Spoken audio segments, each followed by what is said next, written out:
Honey, please go visit Sarah. She really needs us right now. Leave me alone. I'm at a critical point in my career, and this could be my chance to finally get that promotion. What will you do if I lose this opportunity? Our standard of living will never improve. I don't mind. I was planning to get a part-time job anyway, so I can take care of Sarah's needs. But Roger just said, "You just don't understand anything." Taylor, don't you think that's a bit off? We need more data before we can conclude anything.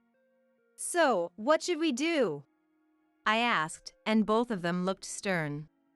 Whatever the reason, if she's being given some unclear medication, we need to address that first. All right. But what should I do? What can I do? Then Nancy said, "Call an ambulance."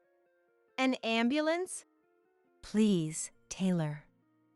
This is your responsibility. Bro emphasized to me. In the meantime, we'll investigate that doctor. Right. For our sweet niece, we'll stop at nothing. My name is Taylor, and I'm 37 years old. I live with my husband Roger and our daughter Sarah. I've been married to Roger, who was a colleague at work, for 13 years. Sarah just started middle school this spring, so I was thinking about getting a part-time job and changing our routine a bit. We thought we were living peacefully enough, but really, until very recently. Mom, my leg hurts. One day during spring break, Sarah came home and suddenly said this. Oh my, what's wrong? Where does it hurt? It's from my knee. It feels dull and deep inside. It's rare for Sarah to say something like this. Realizing we needed to see a doctor, we decided to visit the nearby Smith Family Clinic. We've been going to the Smith Family Clinic since we moved here after getting married. We've been under their care since the days of the previous doctor.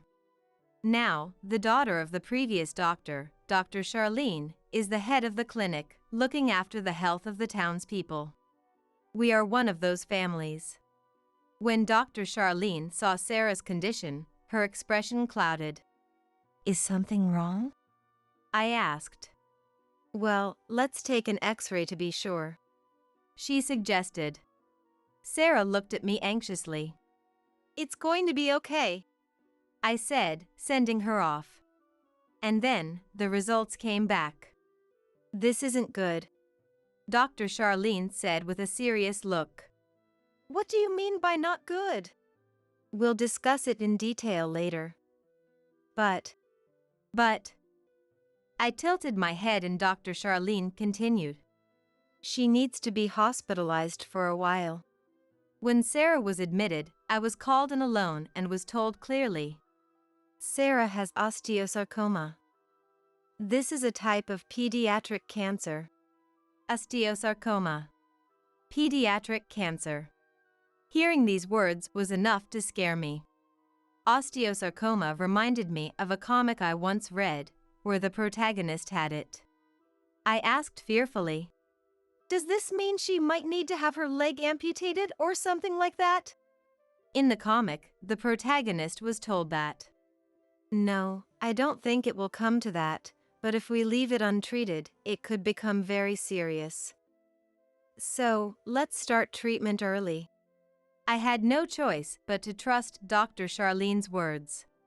When it came to treatment, I had no other recourse. And that was the same for my husband, Roger. When I first told Roger about Sarah's illness, he said to me, That's tough, but it'll be all right. Let's leave it to Dr. Charlene. Then he went to bed, saying he had a busy day ahead. Honestly, our relationship as a married couple was far from ideal. I found myself convincing myself that maybe this is just how normal families are. We've been married for 13 years. Since Sarah was born, I've been more of a mother than a wife, and I knew Roger no longer saw me as a woman. Gaining weight was part of that reason. There was a reason for it, but it wasn't something I could control. Now, we were more like a family with a child named Sarah, living quietly together rather than a husband and wife. Still, when I heard about our daughter's hospitalization, I thought he could have shown some surprise or concern as a father. Meanwhile, Sarah was upset that she couldn't attend her middle school entrance ceremony. "Mom, how long do I have to stay in the hospital?" "Well, it might take a while." That's all I could say. Honestly, that was all I could tell her. It's boring. I was supposed to start middle school, and now I can't even make friends. Hearing that pained my heart. Sarah had planned to join a sports club and have fun in middle school, but her school life had stumbled right from the start. "By the way, Mom." "Yes?" "Dad never visits me. I can't even see my friends, and the only people I see are you and Dr. Charlene. It's so boring," Sarah said, looking lonely. That was true. Sarah hadn't been able to see anyone recently. Even though it would be nice to have friends visit her, the Smith family clinic didn't allow it. "It's an important time right now." Sarah was given an 4 for her treatment, promoting a certain level of rest, though not absolute. "I wonder if it's really such a critical time." As an amateur, I couldn't understand. And meanwhile, to Roger. "Please, can you go visit Sarah?" I asked him, but his response was, "Sorry, but I'm really busy right now. I don't have time for this." "It's not about me, it's about Sarah," I retorted. "It's okay if you neglect me, but Sarah is your daughter. How can you just ignore her?" "Stop it. Right now, I'm at a crucial point where I might get a promotion. If I miss this chance, what will you do? Our life will remain stagnant." "I don't mind that. I was planning to start a part-time job, and we can think about Sarah's future together."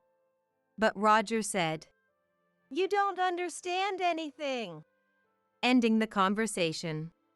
"You don't understand anything," was one of Roger's habitual phrases towards me. He had always said that.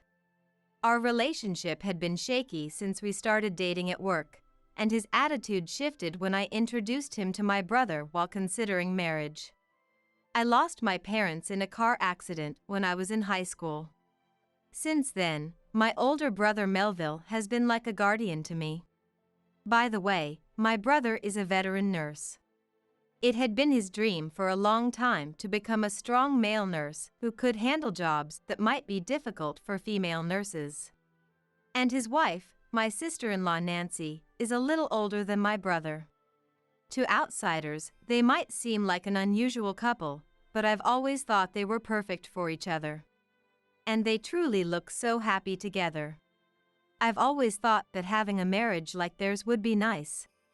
They are both workaholics and don't have children, so they've adored Sarah since she was born. As I was thinking about my life with Roger, I suddenly remembered that I hadn't told my brother and his wife about Sarah. Oh no, what am I doing? I was certainly shaken by the sudden events, but to think I hadn't contacted the two people who always worry about Sarah. I hurried to contact them. They responded immediately. "Why didn't you tell us sooner?" Nancy and my brother shouted through the tablet screen.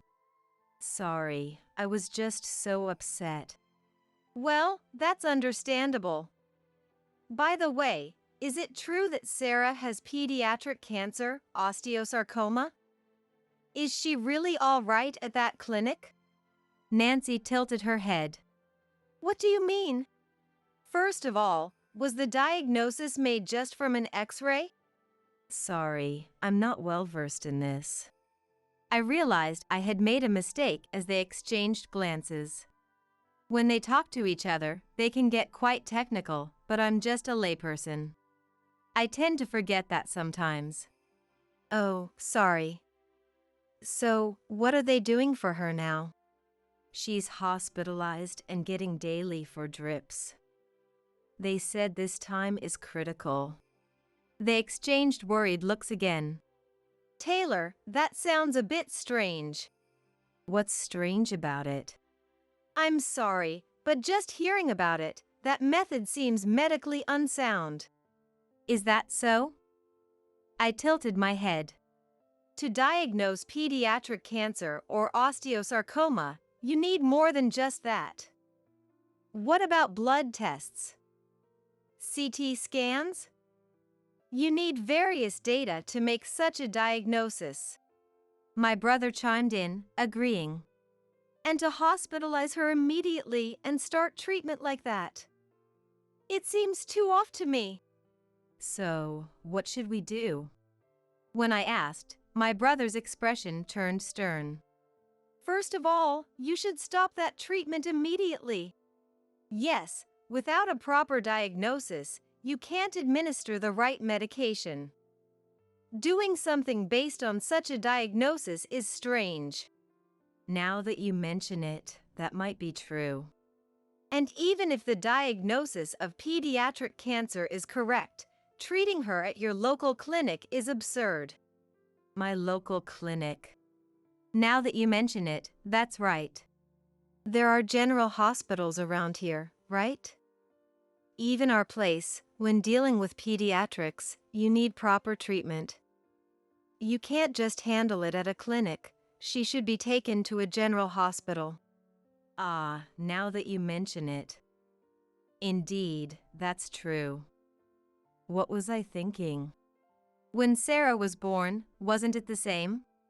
Smith Family Clinic couldn't handle the delivery, so we were transferred to a major hospital under the guidance of the previous doctor. Thanks to that, both Sarah and I survived. To think I had forgotten such a thing, it's truly shameful. So, what should we do now? For whatever reason, if she's being given such dubious treatment, we need to address that first. I understand. But what should I do? What can I do? Then Nancy said, call an ambulance. An ambulance? Even in town clinics, when they can't handle a case, they often call an ambulance to transfer the patient to a larger hospital. Please, Taylor. This is your responsibility. Bro emphasized to me. In the meantime, we'll investigate that doctor. The word investigate made me pause. What does that mean? Yes, for our dear niece, we won't hesitate to use any means. She's like a daughter to us too. If we don't do our best now, when will we? Hearing Bro and Nancy's supportive words brought tears to my eyes. I'm sorry. Thank you so much. It's okay. By the way, where is Roger? Nancy's question made me tilt my head. Huh? Roger isn't doing anything even though it's a serious matter involving his daughter? Well, Roger is currently overwhelmed with the possibility of becoming a department manager, so he hasn't been able to come to the hospital. The two of them looked at each other and nodded as if they had a realization. Anyway, you call 911 and make sure Sarah can be transferred to the hospital here. Understood. I quickly rushed to the Smith Family Clinic and headed towards Sarah's room. But as I opened the door, what came into my sight was Sarah looking in pain. What happened? I thought, trying to press the nurse call button, but then I remembered the conversation earlier. That's right, 911. I called from inside the hospital. Excuse me, this is the Smith Family Clinic, but my daughter's condition seems strange. The confusion on the other end of the line was palpable, wondering why I was calling from inside a clinic. I'm sorry, but please, we need your help. Please. Repeating my desperate plea, they seemed to sense the urgency. The ambulance arrived shortly. At the same time, another car arrived. It was Nancy's car. From the hospital room window, I saw it pull up in front of the clinic as the ambulance's siren faded. Several paramedics got out of the ambulance. I hurriedly waved from the window. "Over here! Over here!" Responding to my signal, the paramedics entered the hospital. "What is this? What's going on?" A nurse from the clinic rushed out in confusion. Then Nancy, dressed in her white coat, got out of her car and said, "It's an emergency." She ran towards our room. "Nancy! Sarah is..." "Taylor, where is Sarah?" Nancy immediately went to Sarah's side, her face turning pale as she saw the 4-bag. She quickly removed the needle from Sarah's arm and checked her pulse and other vital signs before explaining the situation to the paramedics. "I see. This is serious. We need to hurry." The paramedics understood and placed Sarah on a stretcher. Hearing the commotion, Dr. Charlene rushed into the room. "What are you doing? Why is there an ambulance here? And why Sarah? Who are you? How can you do this without my permission as her primary doctor?" Dr. Charlene glared at both me and Nancy after her outburst. Nancy didn't back down and glared back at Dr. Charlene, saying, "I'm Taylor's sister-in-law, Sarah's aunt. And I'm also a doctor at Central Hospital." Dr. Charlene was shocked and trembled at those words. "The current symptoms Sarah is experiencing are clearly due to an overdose of this 4-drip. What on earth were you thinking?" Dr. Charlene's face turned pale as she looked at the 4-bag in Nancy's hand. "What is going on here?" I asked. "Well, at the very least, we can guess why Sarah is showing these symptoms now. Anyway, we should head to Central Hospital." "All right." "And you?" Nancy pointed at Dr. Charlene. "I have some serious questions for you later. Prepare yourself, because you've done this to my precious niece." Then, I heard Dr. Charlene click her tongue. It was the first time I'd seen her act this way. "Let's hurry," Nancy said, and I quickly followed everyone as we left the scene. However, as I passed by Dr. Charlene, I clearly heard her mutter, "Useless people like her, managing to get support like this." It was a low, resentful voice. I never imagined she felt this way about me. "Come on, let's go," Nancy said, and I got into the car. When we finally arrived at Central Hospital's emergency room, Sarah was promptly treated, and her previously lifeless condition quickly improved. "Why on earth was she given such a large dose of this stuff?" The paramedics and doctors were stunned as they examined the 4-bag that had been brought in with Sarah. It was a type of infusion used in treatment, but not something administered in a single day. "Right after being admitted? So instead of helping her recover, she was hospitalized to worsen her condition?" Each incredulous comment from the surrounding doctors shocked me further. "So Dr. Charlene, but why? She was supposed to have been taking good care of her." When I explained that Sarah had been admitted for a suspected osteosarcoma, the doctors quickly conducted tests. However, the doctor who performed the CT scan looked alarmed. "Osteosarcoma? That's nonsense.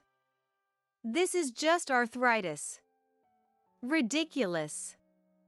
How could such a basic misdiagnosis be made?" The emergency room doctor was furious.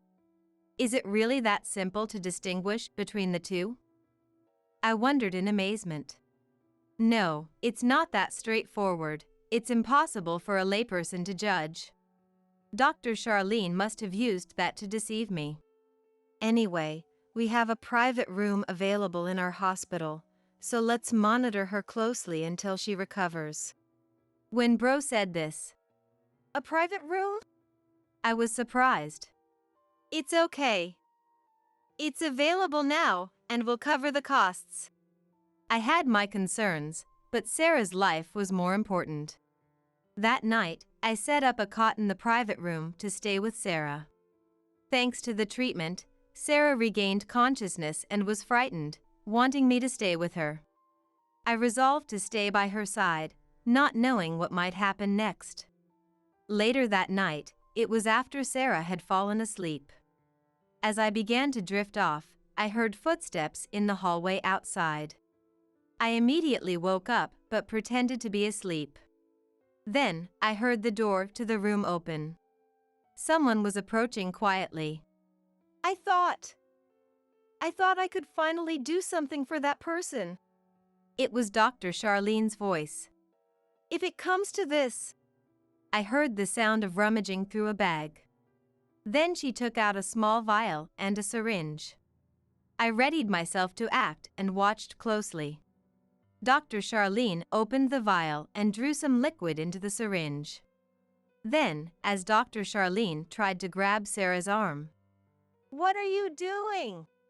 I sprang up and lunged at Dr. Charlene, pinning her down. With a startled cry, bottles and syringes scattered across the floor. Heavy. It's suffocating. Were you awake?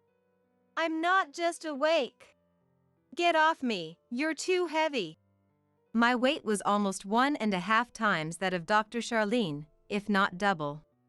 Struggling as she was, Dr. Charlene couldn't move at all. Amid our commotion, Sarah woke up and cried out in shock. What's happening? Why? I turned to Sarah and said, Sarah, call the nurse. Got it, Sarah said as she frantically pressed the call button over and over. Soon, we could hear the sound of footsteps approaching from the nurses' station on that floor. The door opened, and the lights came on. What on earth is going on here? It was Bro who spoke. Then, we heard Dr. Charlene click her tongue again. Taylor, well done, Bro said as he strapped Dr. Charlene's hands and feet with bands. She can't move now. Picking up the medicine bottle she had dropped, Bro's face twisted with anger. What were you planning to do with my niece's life? Bro's anger was palpable. Because you were going to take her away from our clinic, I wanted to make things easier for her, to make it less painful somehow. Because of that, I had to act quickly. Act quickly? That means... The ambiguity of her words made my imagination run wild with fear. Seeing my reaction, Bro spelled it out. In other words, this person was planning to take Sarah's life, despite being a doctor. Suddenly, I felt like I couldn't breathe. What were you? Dr. Charlene, what were you going to do to me? Sarah cried out, her voice trembling with tears. Then, the door opened again. Nancy. And someone else was behind her. Oh, so she finally showed up. Finally? I figured if I did this, she would come directly. That's why we moved her to a private room. We didn't want to disturb the other patients. And then, Nancy gestured for the person behind her to enter. We hastily investigated, but it didn't take long to get the answer. Right, Roger? I didn't understand why Roger was there. What is this, Melville, Nancy? Why call me at this hour? Oh, Roger, it's too late. They figured out everything we did. What? Charlene, why are you here? And why are you in such a state? It seemed that Roger had just noticed Dr. Charlene, who was now bound and lying on the floor. Roger? Charlene? You two call each other by first names? I screamed as Bro held me back. Oh, right. Sarah was listening. It's okay, Mom, Sarah shouted. If we're going to do this, I want to know everything. After all, the reason I'm here, the reason I suffered, the reason I couldn't attend middle school immediately, It's all because of Dad and Dr. Charlene, isn't it? Sarah, you're very perceptive. Nancy gently stroked Sarah's shoulder and back. I'm a middle schooler now. I need to understand these things. It's better to know than to be kept in the dark. Please, Mom. I was confused. And I was furious at my own helplessness. Nancy held up the medicine she had picked up and confronted Dr. Charlene. You brought the medication, didn't you? You must have known what would happen to this child's body if injected at this concentration, Nancy said, her hands gloved in latex. Of course, it was for evidence preservation. Someone's here to see you. More visitors entered the spacious room. The size of the room was truly a blessing. The visitors flashed their police badges at Roger and Dr. Charlene, declaring firmly, "We're the police. Charlene, you're under arrest for the crime committed. Roger, you're coming with us for abetting her." Roger, hearing this, instinctively tried to flee. "Hold it! You can't just run away." Bro's large, strong hand gripped Roger's shoulder. "I've been looking after Taylor ever since our parents died, trying to keep the family happy. I thought I could trust you to do the same, but what have you done to your own child?"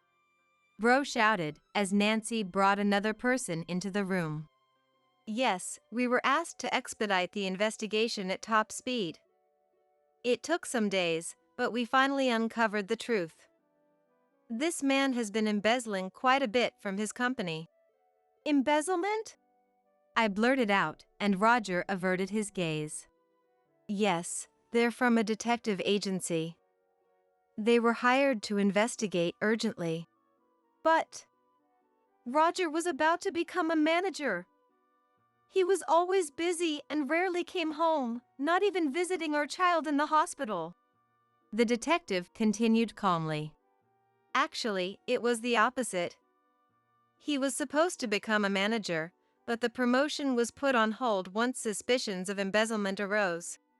"That can't be. He never said anything." I couldn't believe it. "He wanted the insurance money to cover the embezzled amount." "Insurance money?" "He took out a $200,000 insurance policy on your daughter." I couldn't immediately grasp what that meant. "So, Roger, you were planning to cover it with Sarah's life?" "I had no choice. Without it, I would be kicked out of the company." "What are you saying?" I raised my hand towards Roger impulsively. My large hand slapped his cheek, knocking him to the ground. "You've really put on weight since the old days. That's why I'm no longer attracted to you." "This has nothing to do with that. Even if I've gained weight, you've always been drawn to the beautiful Dr. Charlene." "Yes, you got fat after having kids." I was at a loss for words. I wanted to stay beautiful too. But "I couldn't help it. I got sick when I was pregnant." "Yes, Taylor's kidney got damaged during pregnancy. Since then, she's struggling with weight gain." Nancy defended me. "That's beside the point. Dr. Charlene was there to comfort me." The police sighed upon hearing this. "That's enough. What's important is that he tried to take his daughter's life, and his wife asked for her help. We'll take them both into custody. I understand your anger, but you don't want to be charged with assault, do you?" I realized the seriousness. "We'll try to keep you out of trouble. You have enough to handle with your child." "Yes, but please, answer me. Didn't you love Sarah?" I asked Roger. "She was cute at first. But as you started gaining weight, I couldn't help but think that Sarah might end up like you someday. And honestly, I just stopped caring." What? Dad, is that really how you thought of me? So, you decided I wasn't worth it anymore? Sarah started crying right then and there. I'm sorry. I'm so sorry. I hugged Sarah tightly. It's because of Mom. No, it's not Mom's fault.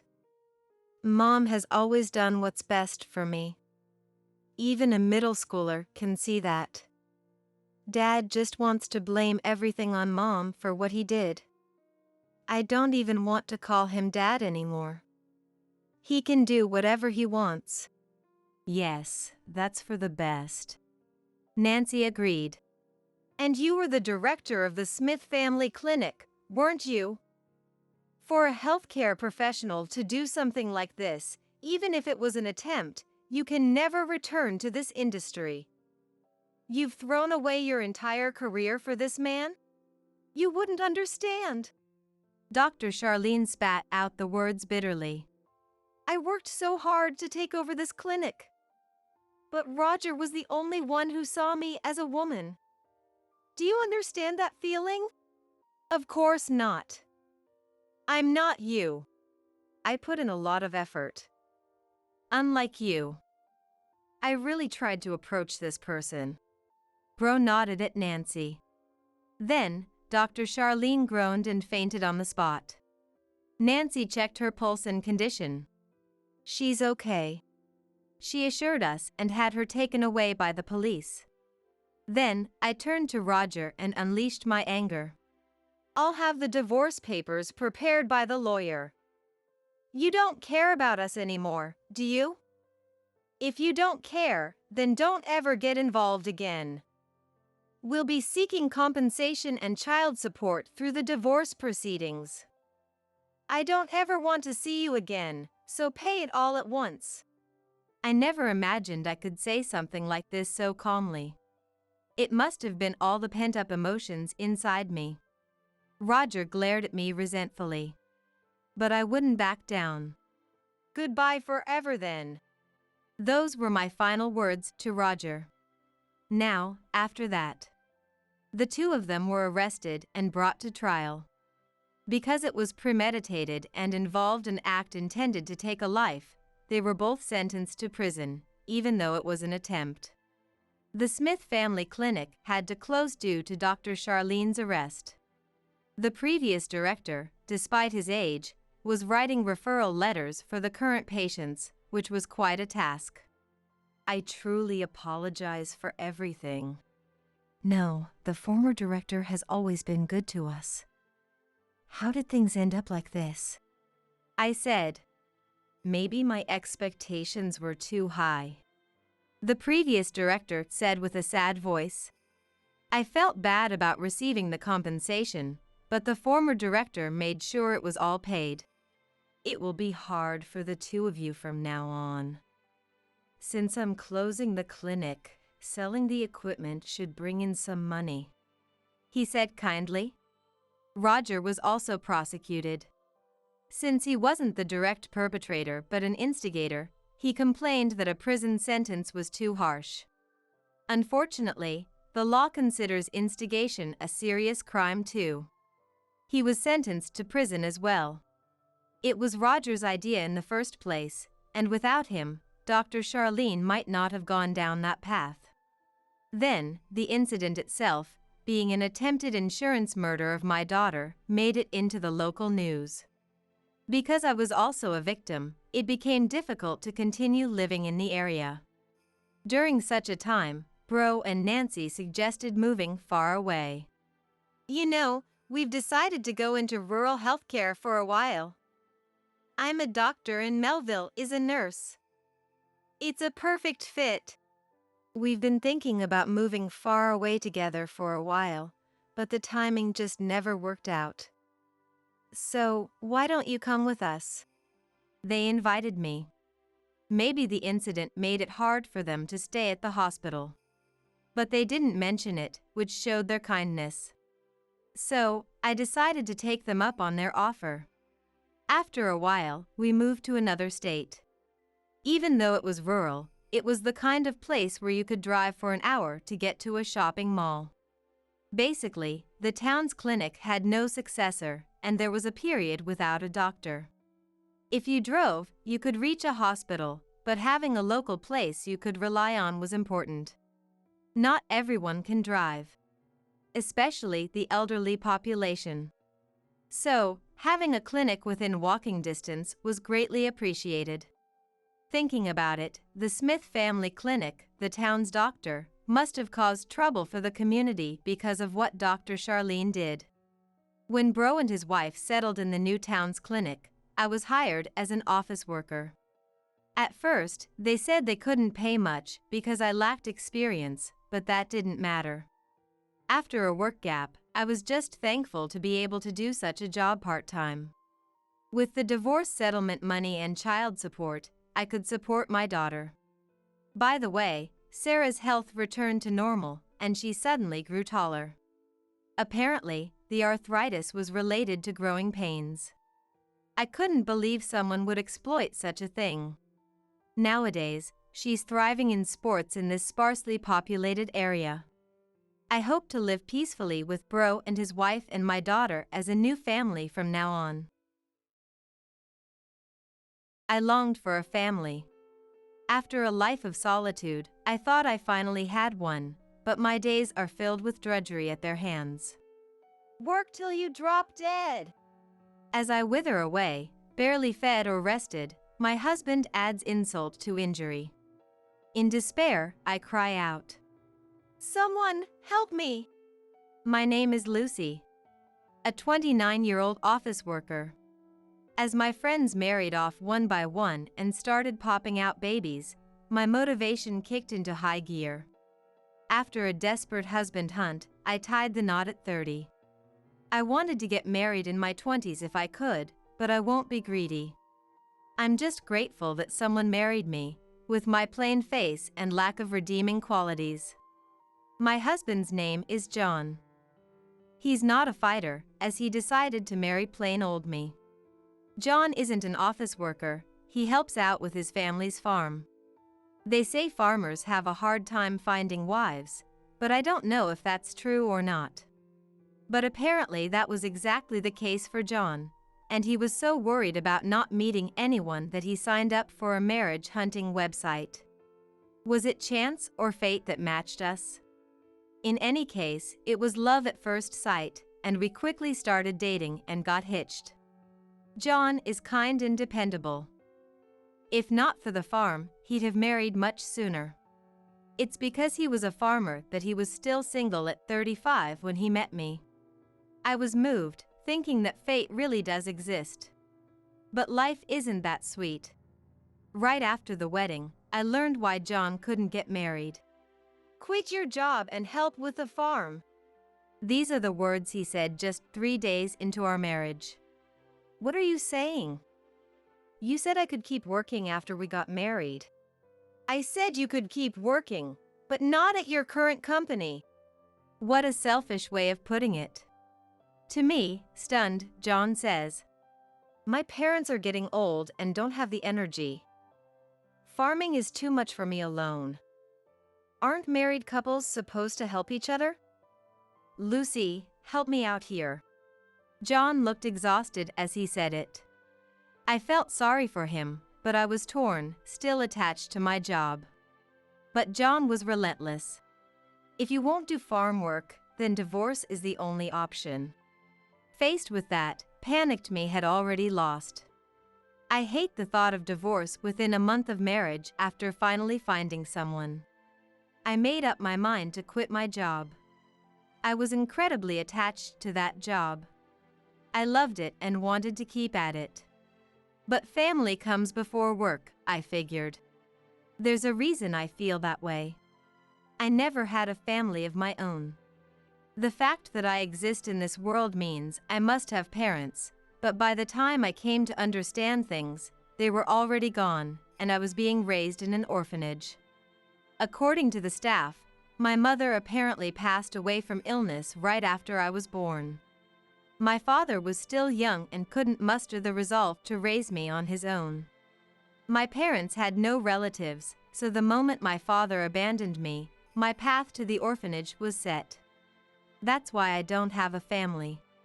I love the other kids and staff at the orphanage, they're wonderful people, but they're definitely not family. I can't be spoiled, can't be selfish, can't be protected.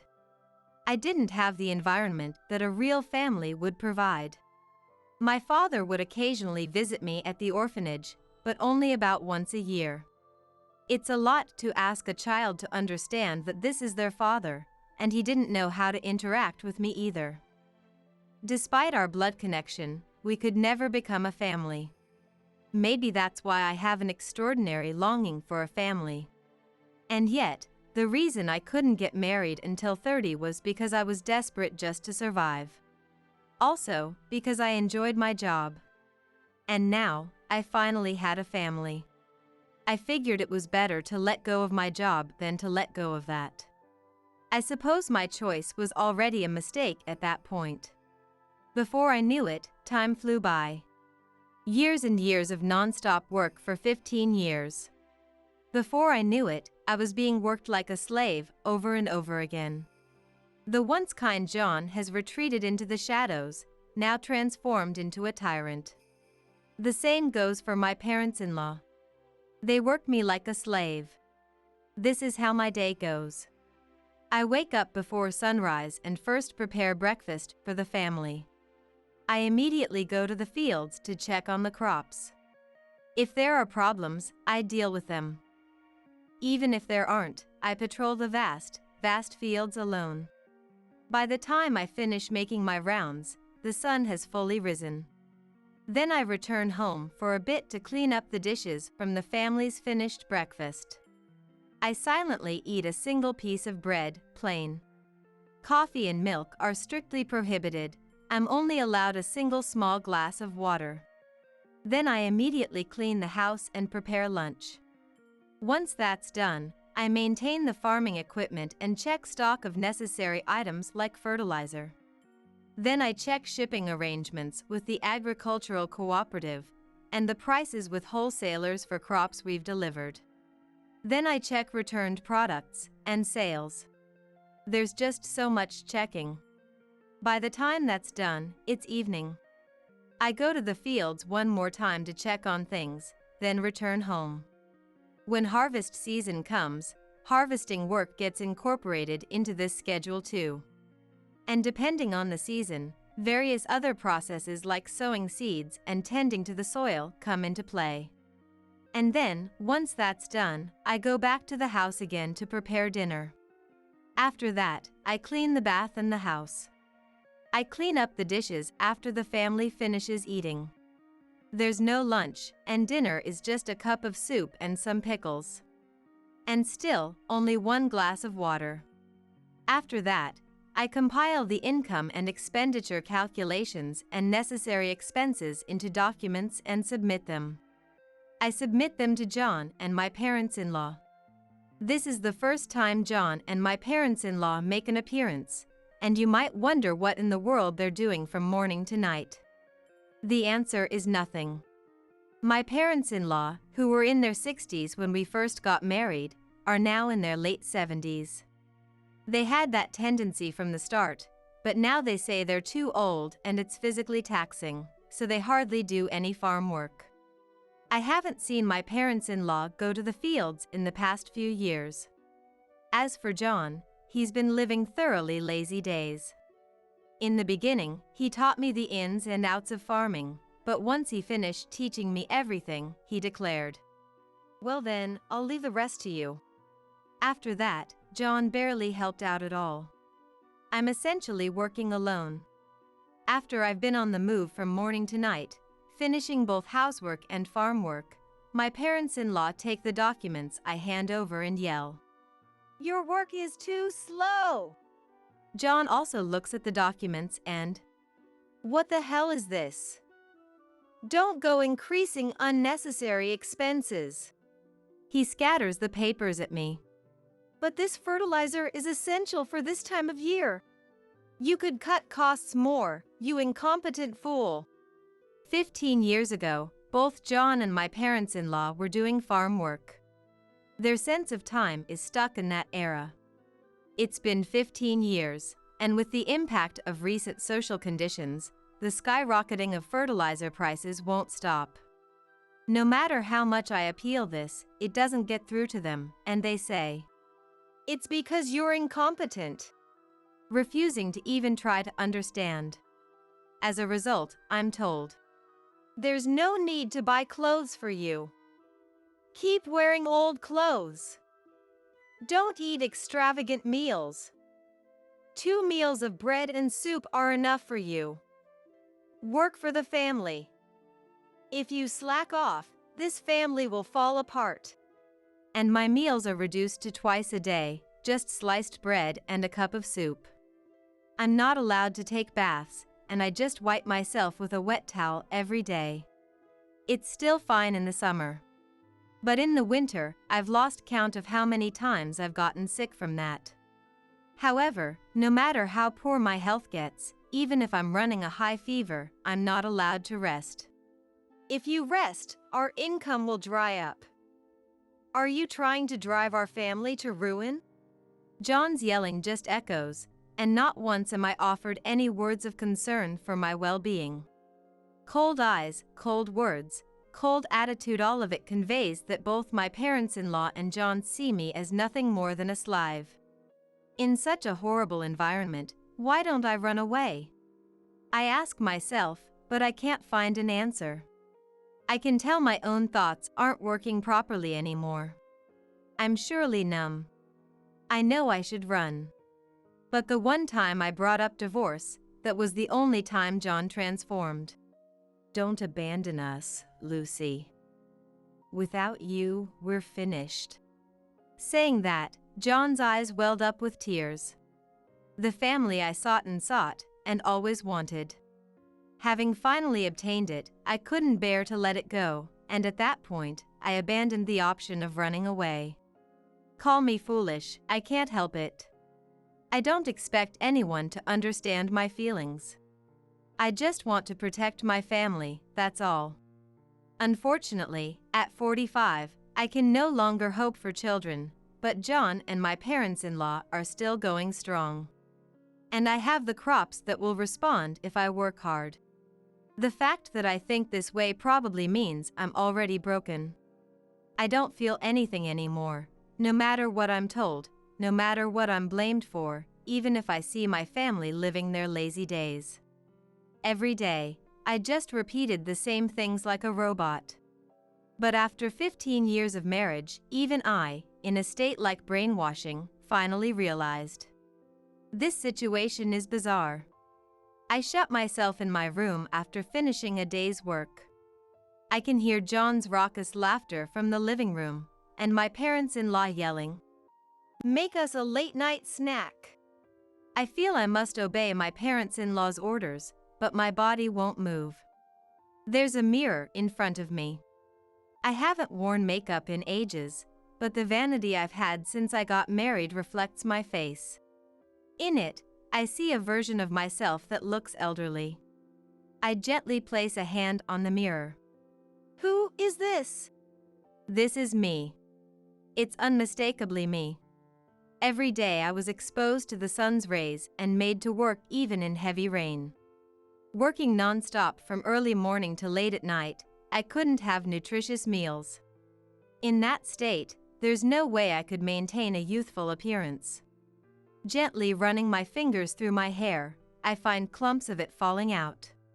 I've reached my limit. I cover my face, feeling the urge to cry. But no tears come out. I'm dehydrated. And then, at that moment, "I'm going out drinking, so give me money." suddenly my door burst open and John barged in, yelling, "What? But what about your money?"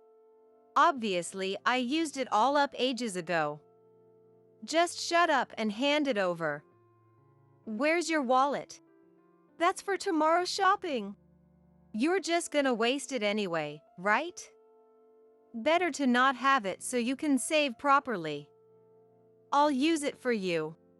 John pulls money out of my wallet without giving me any say.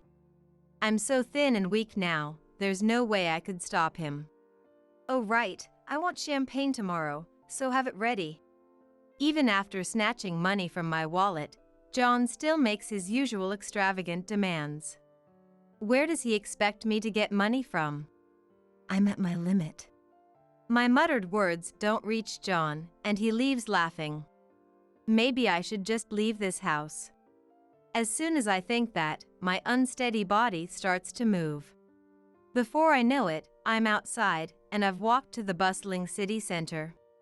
The pain in my feet brings me back to my senses. The lively downtown, dazzling neon lights, and the cheerfully laughing people passing by. It's like a different world. And then I face reality. Even if I leave home, where would I go? I can't go back to my old job now. Times have completely changed, and I know the work I used to do is no longer useful now. But having done only farming for so long, I don't have the courage to dive into a new field either. Is working in this house forever the only path left for me? I say path, but what I see in front of me is a sheer cliff. As I stand frozen, my mental state is pitch black. Still, to somehow survive, I suppose I have no choice but to return to that house. With heavy steps, I was about to head home when... Geez, John, you drank too much. A woman's voice coming out of a bar made me stop in my tracks. I only thought that he has the same name as my husband, but I'm surprised by the person I see when I turn around. I instinctively hide behind a signboard and quietly peek, and there I see John. And with him is a woman clinging affectionately to his arm. John grins sloppily at the young, beautiful woman. What is that? My bewildered mutter doesn't reach John.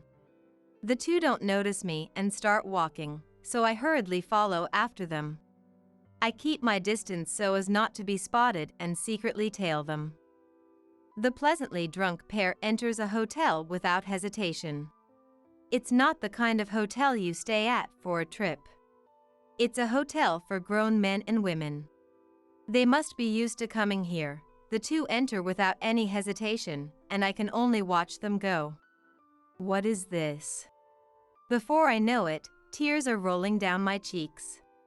I've been worked to the bone from morning to night, telling myself it's for my family for 15 years. I've endured and worked hard for my tyrannical parents-in-law and the despotic John, and yet John steals money from me and cheats with another woman. He looks so happy, grinning from ear to ear at me, who has completely forgotten how to smile. This is too much. With the sensation that the ground is crumbling beneath me, I just keep crying. I don't remember much after that. I was in a daze-like state when I came to, and before I knew it, I had arrived home. My parents-in-law are already asleep, and the house is pitch dark. In the darkness, I return to my room without turning on any lights and sit down. My feet hurt from walking a long distance, but my heart hurts far more than that. I don't feel like doing anything and can't sleep, so I space out until morning comes. I know in the back of my mind what I should do. But I don't know how I should do it. Right now, I don't have money, of course, but I also don't have the will or energy to take action. Someone, help me. Even if I mutter it, no one will help me. Desperate to survive, I hadn't really made any friends. My companions from the orphanage are all desperate to survive too. I can't consult with them. The staff at the orphanage are busy too. It's not a place I should rely on after leaving ages ago. At a total loss, I'm simply at my wit's end. In my room, documents have piled up into mountains. I still haven't been allowed to purchase even one computer, and the old-fashioned manual work is nearing its limit. More than that, my mental limit is nearing. As I'm spacing out, the sun rises, and my parents-in-law come yelling. What are you doing? Because normally, I should have long finished preparing breakfast and gone to work in the fields by now. My parents-in-law, who never move a muscle themselves, who claim they're too old yet seem more energetic than me, who never do a thing. These people made John the way he is. The world looks coldly upon me, having come from an orphanage. If I make the slightest mistake, I'm met with eyes that say, "I knew it." But do people really fail because they don't have parents? Then can you say John is a respectable person? Has John, who had proper parents and was raised with his family, become a respectable adult? The answer is no. Why am I, who lives earnestly, berated while John, who does terrible things, gets to laugh? I want to hurl these questions at my parents-in-law. The moment I think that, the front door opens and John comes home. In high spirits, John is tattled on by my parents-in-law. Your wife is slacking off. Why haven't you prepared breakfast or done the field work? Get moving for the family. Family? Is that woman also your family? What? You're cheating, aren't you? I saw you last night entering a hotel with a woman. I say it clearly, but John doesn't look the least bit guilty. Oh, so you saw. He says. Well, of course I'd prefer a young, beautiful woman over an old hag of a wife who looks elderly, right? I want a divorce. Oh, is that so? And then what will you do after divorcing and leaving? That's, with alimony, I'll go somewhere. Alimony? I'm not paying a cent. You're not paying? I'm not cheating or anything. You just admitted it. When was the last time I talked back so assertively? I desperately hold back, feeling like I'll be quickly shot down if I let my guard down. John laughs mockingly. Where's your proof? Proof? I clearly saw with my own eyes. As if that counts as proof.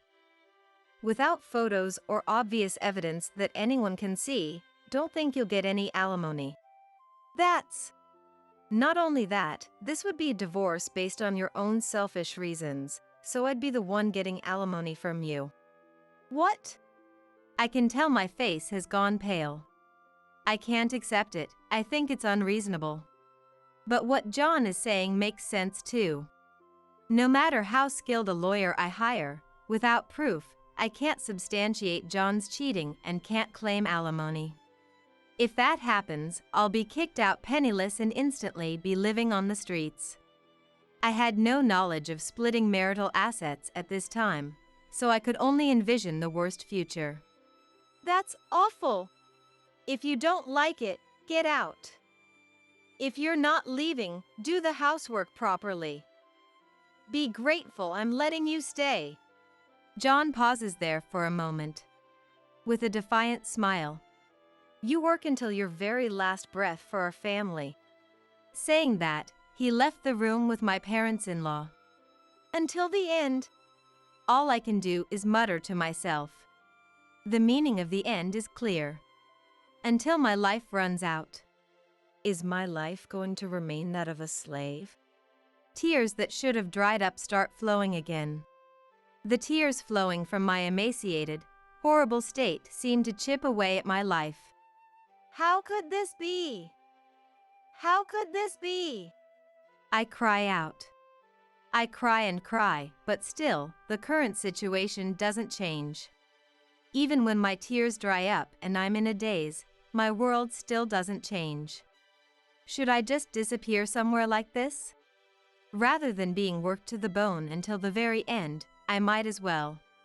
As I think that, a nostalgic name catches the corner of my eye. Is this an envelope? The sender's name is that of the orphanage. Buried in a mountain of documents, I hadn't noticed its existence. Wondering what it could be, I open the seal, and inside is a letter. Amazingly, it's a letter from my father. My father, who used to visit me at the facility when I was a child, gradually stopped coming as I grew older, and eventually, we stopped seeing each other altogether. That's why I never told my father about where I worked after leaving the facility or anything else. Naturally, my father doesn't know I got married either. This is a letter from him. Not knowing my whereabouts, my father sent it to the orphanage, and the staff forwarded it to the address they had for where I married into. Thinking, what could he want at this point? I open it, and inside are surprisingly warm words. The letter from my father starts with an apology. When I entered adolescence, I became irritable every time we met, and he no longer knew how to interact with me, so he found it hard to visit. It was an apology for not being able to do anything for me. Furthermore, he was posted overseas for work and spent over 10 years abroad, so he couldn't contact me. After those apologies, he asks about my recent situation. Are you doing well? I'm sorry for being a lousy father. At this age, I finally feel like I've mustered up the resolve to be a parent. If you're having any troubles, please contact me. As your father, I'll do everything I can. I know it's too late and I wouldn't blame you for being angry. But still, I am your father. I wish for your happiness, Lucy. As I read on, tears fall onto the letter. I think he's selfish. I think the father who abandoned me after Mom passed away is selfish. But surely, my father must have struggled too. Rather than raising me without any confidence, I'd be happier in an orphanage. I understand now that my father was thinking of my happiness in his own way. Now that I'm an adult, my rebellious phase is over, and I can understand how difficult it was for my father. Surely, my father was also grief-stricken when his beloved wife suddenly passed. My father loved my mother so much he couldn't recover from the despair. And now, my father has finally recovered, is facing reality, and trying to face me. He's trying to be a father. That made me happier than anything. My father, who wishes for my happiness, is concerned about my current situation and cares for me. I feel like the distance between my father and me up until now is melting away. Before I know it, I have a phone in my hand. I don't have a mobile phone. There's only the house phone. I'll get yelled at if I use it without permission, but it seems John is out again and I don't sense my parents-in-law's presence, so they must have gone out too. Now's my chance. I dial the phone number written after "Please contact me if anything comes up." My heartbeat is loud. I can tell I'm nervous. I make the call even though I don't know what I should say. After a few rings, a nostalgic but slightly aged voice, my father's voice, reaches my ear. Hello. The moment I hear it, everything I had been thinking of saying is blown away. Tears spill out. Hello? Who is this? Well. What? Before I know it, words have left my mouth. Help me. Lucy?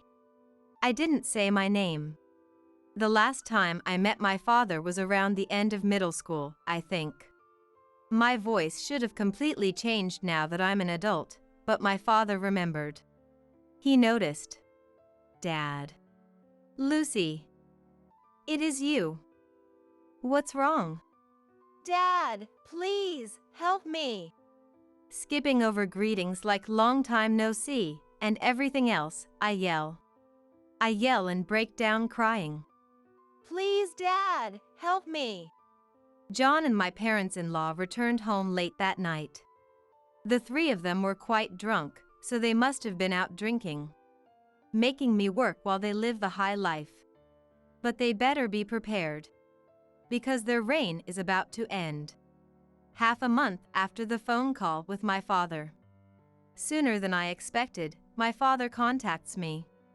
And then, my father comes to the house. On the day my father is coming, I don't wake up early as usual and sleep in until the time when I would normally have finished preparing breakfast. I'm woken up by the sound of my room's door being pounded on violently. Lucy, how long are you gonna sleep? Don't screw around. What about breakfast? The field work? Even as he pounds, the door doesn't open. Because I secretly put a lock on it. To John, who's tyrannical as always, I retort. Can't you prepare your own breakfast at least?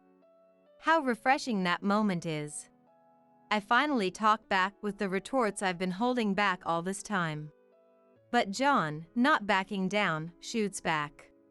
Since when did you get such a self-important attitude?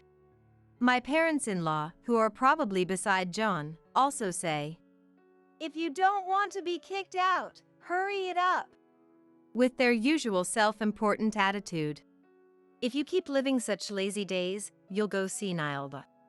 When I say that, Cheeky brat. is the response I get. This feels great. As I hole up in my room like that, it starts to feel like they might break down the door. They want to work me to the bone that badly?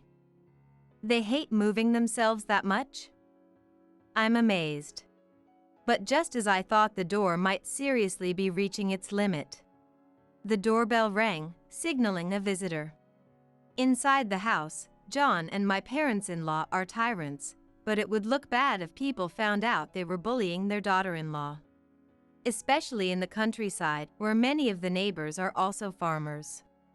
John stops yelling too and goes quiet. My mother-in-law, Mary, hurries to get the door. She's still spry enough to run, I see. Mary shouts, Hey! Some rich-looking man is calling for Lucy. What? For Lucy? As John says that suspiciously, I forcefully open the door. Yes, I'm coming. Lucy! I shake off John, who's trying to stop me in a panic, and run to the entrance.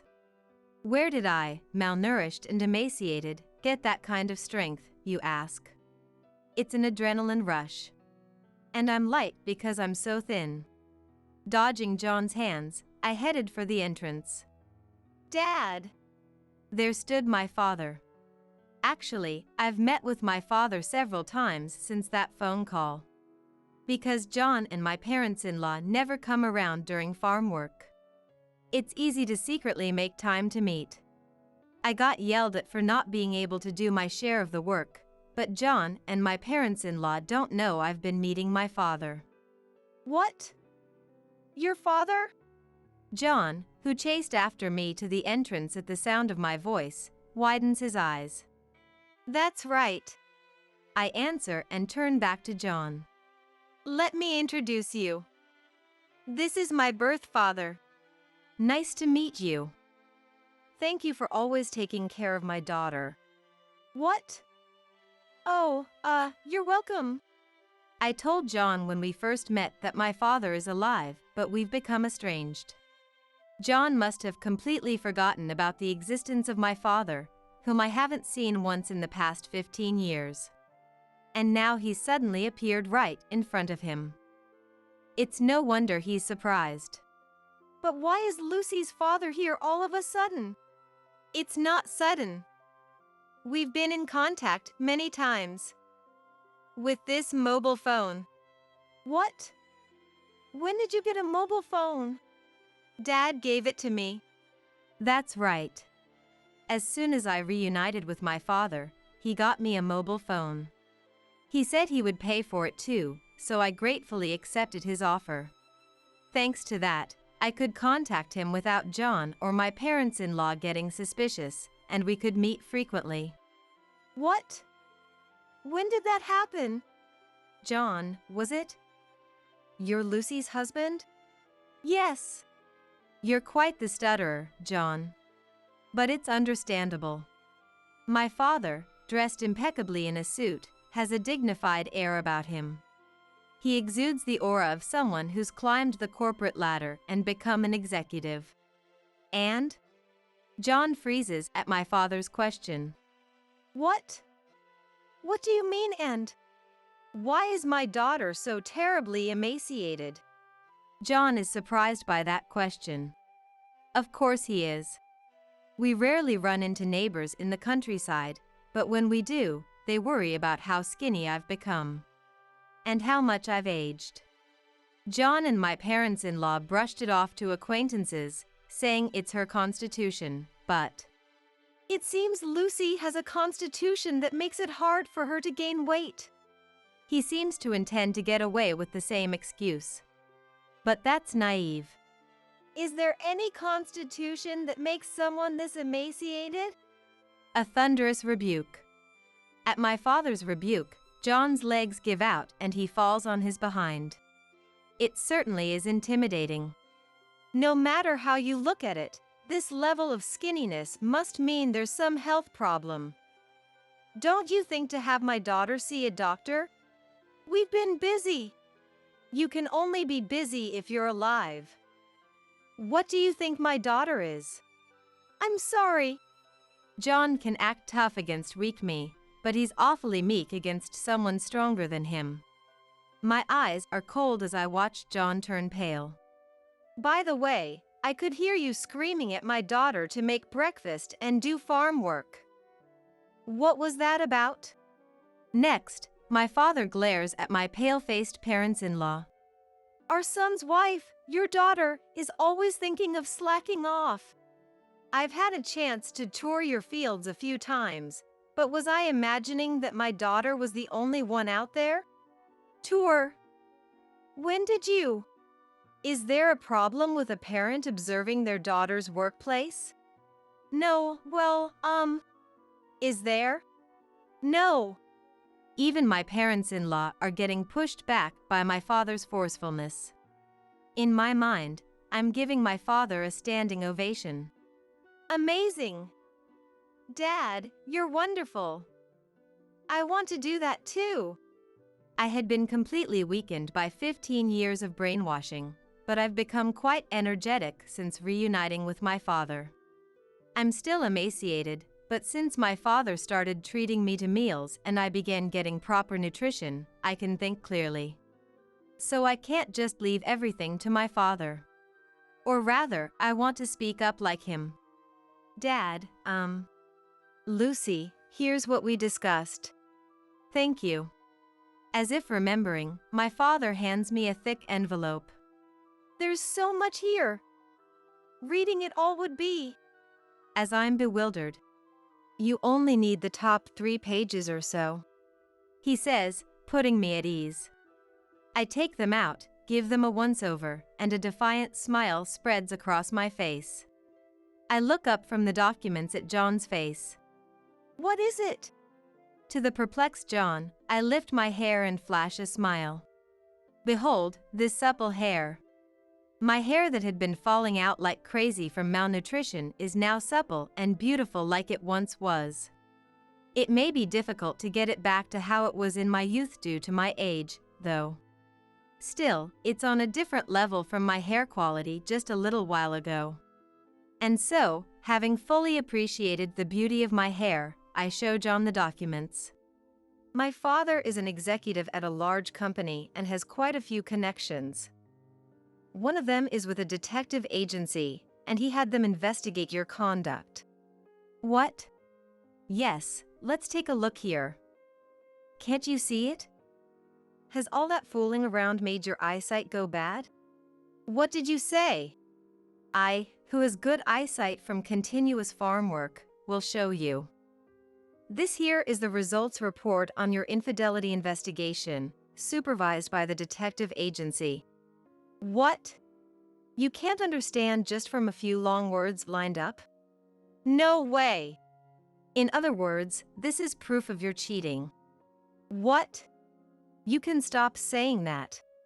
In just this past half month, more than enough evidence has been gathered, so I'd like to hire a lawyer and proceed with divorce.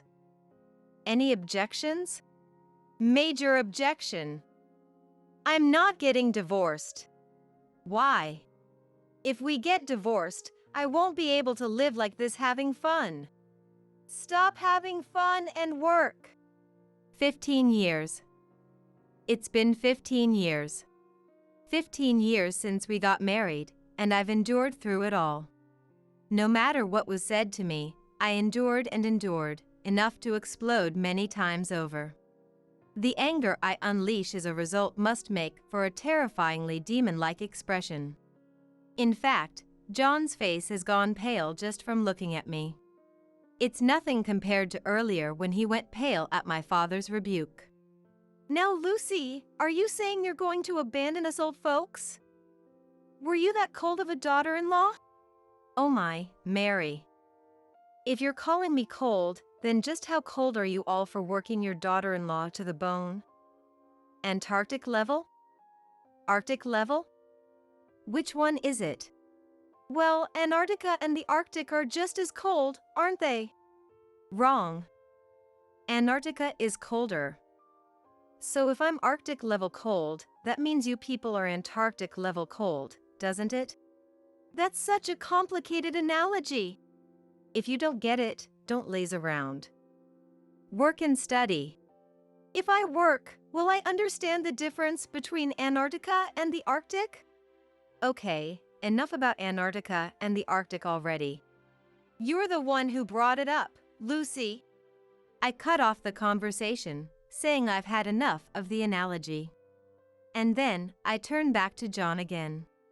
I crouched down in front of John, who's still sitting on the floor, and peer into his face. At my sharp gaze, emaciated but having regained a strong spirit, John lets out a small scream from the back of his throat. So, John. Lucy, your face is scary. Regarding your infidelity, there is irrefutable proof. Stop dragging out the end of your sentences. It's scary. You'll agree to a divorce, yes? With a lump sum alimony payment, of course. That's a problem. What? No, I got it. I'll pay the alimony and divorce you. Faced with me looking like a demon from hell, John, now teary-eyed, nods and agrees to the divorce. I stand up, exasperated, and look behind me. Where I look, my father is giving a thumbs up. So I flash a big smile and give a thumbs up too. As for what happened after that, well, it's pretty obvious, but to sum it up, John and my parents-in-law were ruined. Thanks to the skilled lawyer my father introduced me to, the divorce went through without a hitch. And then there's the matter of the lump sum alimony payment to me. The bunch who lazed around and spent all the money I earned obviously have no ability to pay. As a result, they paid with the money from selling the house. It's too little compensation for the long period of 15 years, but I'll let it slide since making them suffer has meaning. The three of them ended up taking shelter in an old apartment. If they worked hard and earned money through farming, they could probably return to their former lifestyle soon. But after 15 years of thorough laziness, my ex-husband and former parents-in-law had completely forgotten how to do farm work and their bodies could do nothing. It was their first time doing farm work in ages, starting not from square one but from the negatives. Naturally, they couldn't do it properly at all, and the crops ended up in a miserable state. Almost none of it was at a level that could be shipped out, and even when it could, there was a storm of complaints about the quality being too different from before. As a result, they had to close down the business. The shock caused my former father-in-law to collapse, and Mary developed dementia. They were sent to care facilities in the blink of an eye, and then they really ran out of money. My ex-husband is apparently leading a hellish life in debt. He contacted me once asking for help, but I just thought as if I care and that was that. We're strangers now, after all. I've met with my real father many times since then. Even though he's getting on in years, he's still energetically doing his job. He's so cool. Our discord hasn't completely disappeared, but I want to take our time and slowly mend our relationship. When we meet, there's still an awkward feeling between us, but I'm sure that will go away soon too. I can feel my father's love, and I cherish him too. I'm sure this is what a real family is. As for what I'm up to, I've used the alimony I received to make a fresh start. I've begun a new life in a new home. I'm not in perfect health yet, so I'm just working part-time, but I want to gradually become able to do a proper job. Already 45? No, I'm still 45. My life is just beginning. Call an ambulance, quick. How can you be so oblivious? Suddenly, Brittany, who lives next door, rushed into my apartment in a panic. It all started when Tony collapsed in the bathroom. Lately, Tony never parts with his mobile phone, no matter where he is in the house. In fact, he even takes it to the bathroom, apparently talking to someone. Why she, living next door, knew in real time that he had collapsed in the bathroom is beyond me. Honestly, there's no reason for her to call me oblivious. I already know why she is connected to him, and how she knew immediately about his collapse in the bathroom. They might think it's a secret, but there have been many suspicious moments in the past. It's funny they don't realize that they're the only ones who don't notice. I've turned a blind eye until now, but I've decided to put a stop to it. They've been having their way, thinking I've been silently watching. Of course, I plan to retaliate against Tony, but I also want Brittany to suffer just like me. They shouldn't think they can get away with this. It's time for them to pay for 13 years of betrayal. I'm Rosetta, a 40-year-old housewife. I met my husband Tony through a mutual acquaintance. At my age, I long to marry and build a warm home. A friend suggested I meet Tony, saying it wouldn't hurt just to meet. I was all work and no play, with no chances to meet anyone. Watching my friends get married, I wondered what life with someone I loved would be like. Thinking it was just a meeting, I said yes, only to find an unexpectedly great connection. Our hobbies and topics of conversation matched, and our conversational pace and rhythm felt incredibly comfortable. It was as if we had met before, and I wanted to see him again. I had dated a few men before, but none with whom I could talk so freely. My first impression of Tony was of a caring man, always putting me first. I quickly fell for his ever-present kindness. Rosetta, I thought this would suit you. What's this? It's not my birthday or our anniversary. Can I open it? Please do. Inside the box he handed me was a beautiful lemon yellow dress. It's lovely. I've never worn a dress like this. I wonder if it suits me. It's definitely going to suit you, Rosetta. I want to see you in it here. Here? I'm a bit nervous. I quickly tried on the dress. Yeah. The size is just right. It suits you as I thought. I'm happy. Thank you. He nodded with satisfaction as he looked at me. Though kind to me, I sometimes caught a glimpse of his stern side. It was mostly during work-related calls. Even on dates, he'd occasionally receive calls and issue instructions. I'd find myself admiring his commanding presence. He, a manager, seemed to be always busy, even on his days off. It must be tough getting work calls even on your day off. Well, it's not too bad. But it can be tough dealing with incompetent subordinates. Oh, we should head out. Our restaurant reservation is coming up. Laughing, we hand in hand, hurried to the restaurant we had reserved. I wanted to marry a wonderful woman like you. Will you marry me? If it's with you, I'd be happy to. Please take care of me from now on. I felt happy to be able to marry him. But this happiness, I soon realized, was fleeting. I intended to continue working as a nurse even after getting married. But things seemed to be heading in a bad direction. About the housework. I plan to continue working, even though we're married. Is it okay to ask you to help when I have night shifts? His expression then turned grim.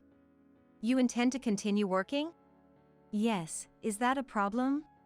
It's a bit, not right for a woman to keep working after marriage. Nowadays, it's not uncommon for couples to be dual income. In reality, there are more households around me where both partners are working hard as dual income couples than those with just a housewife.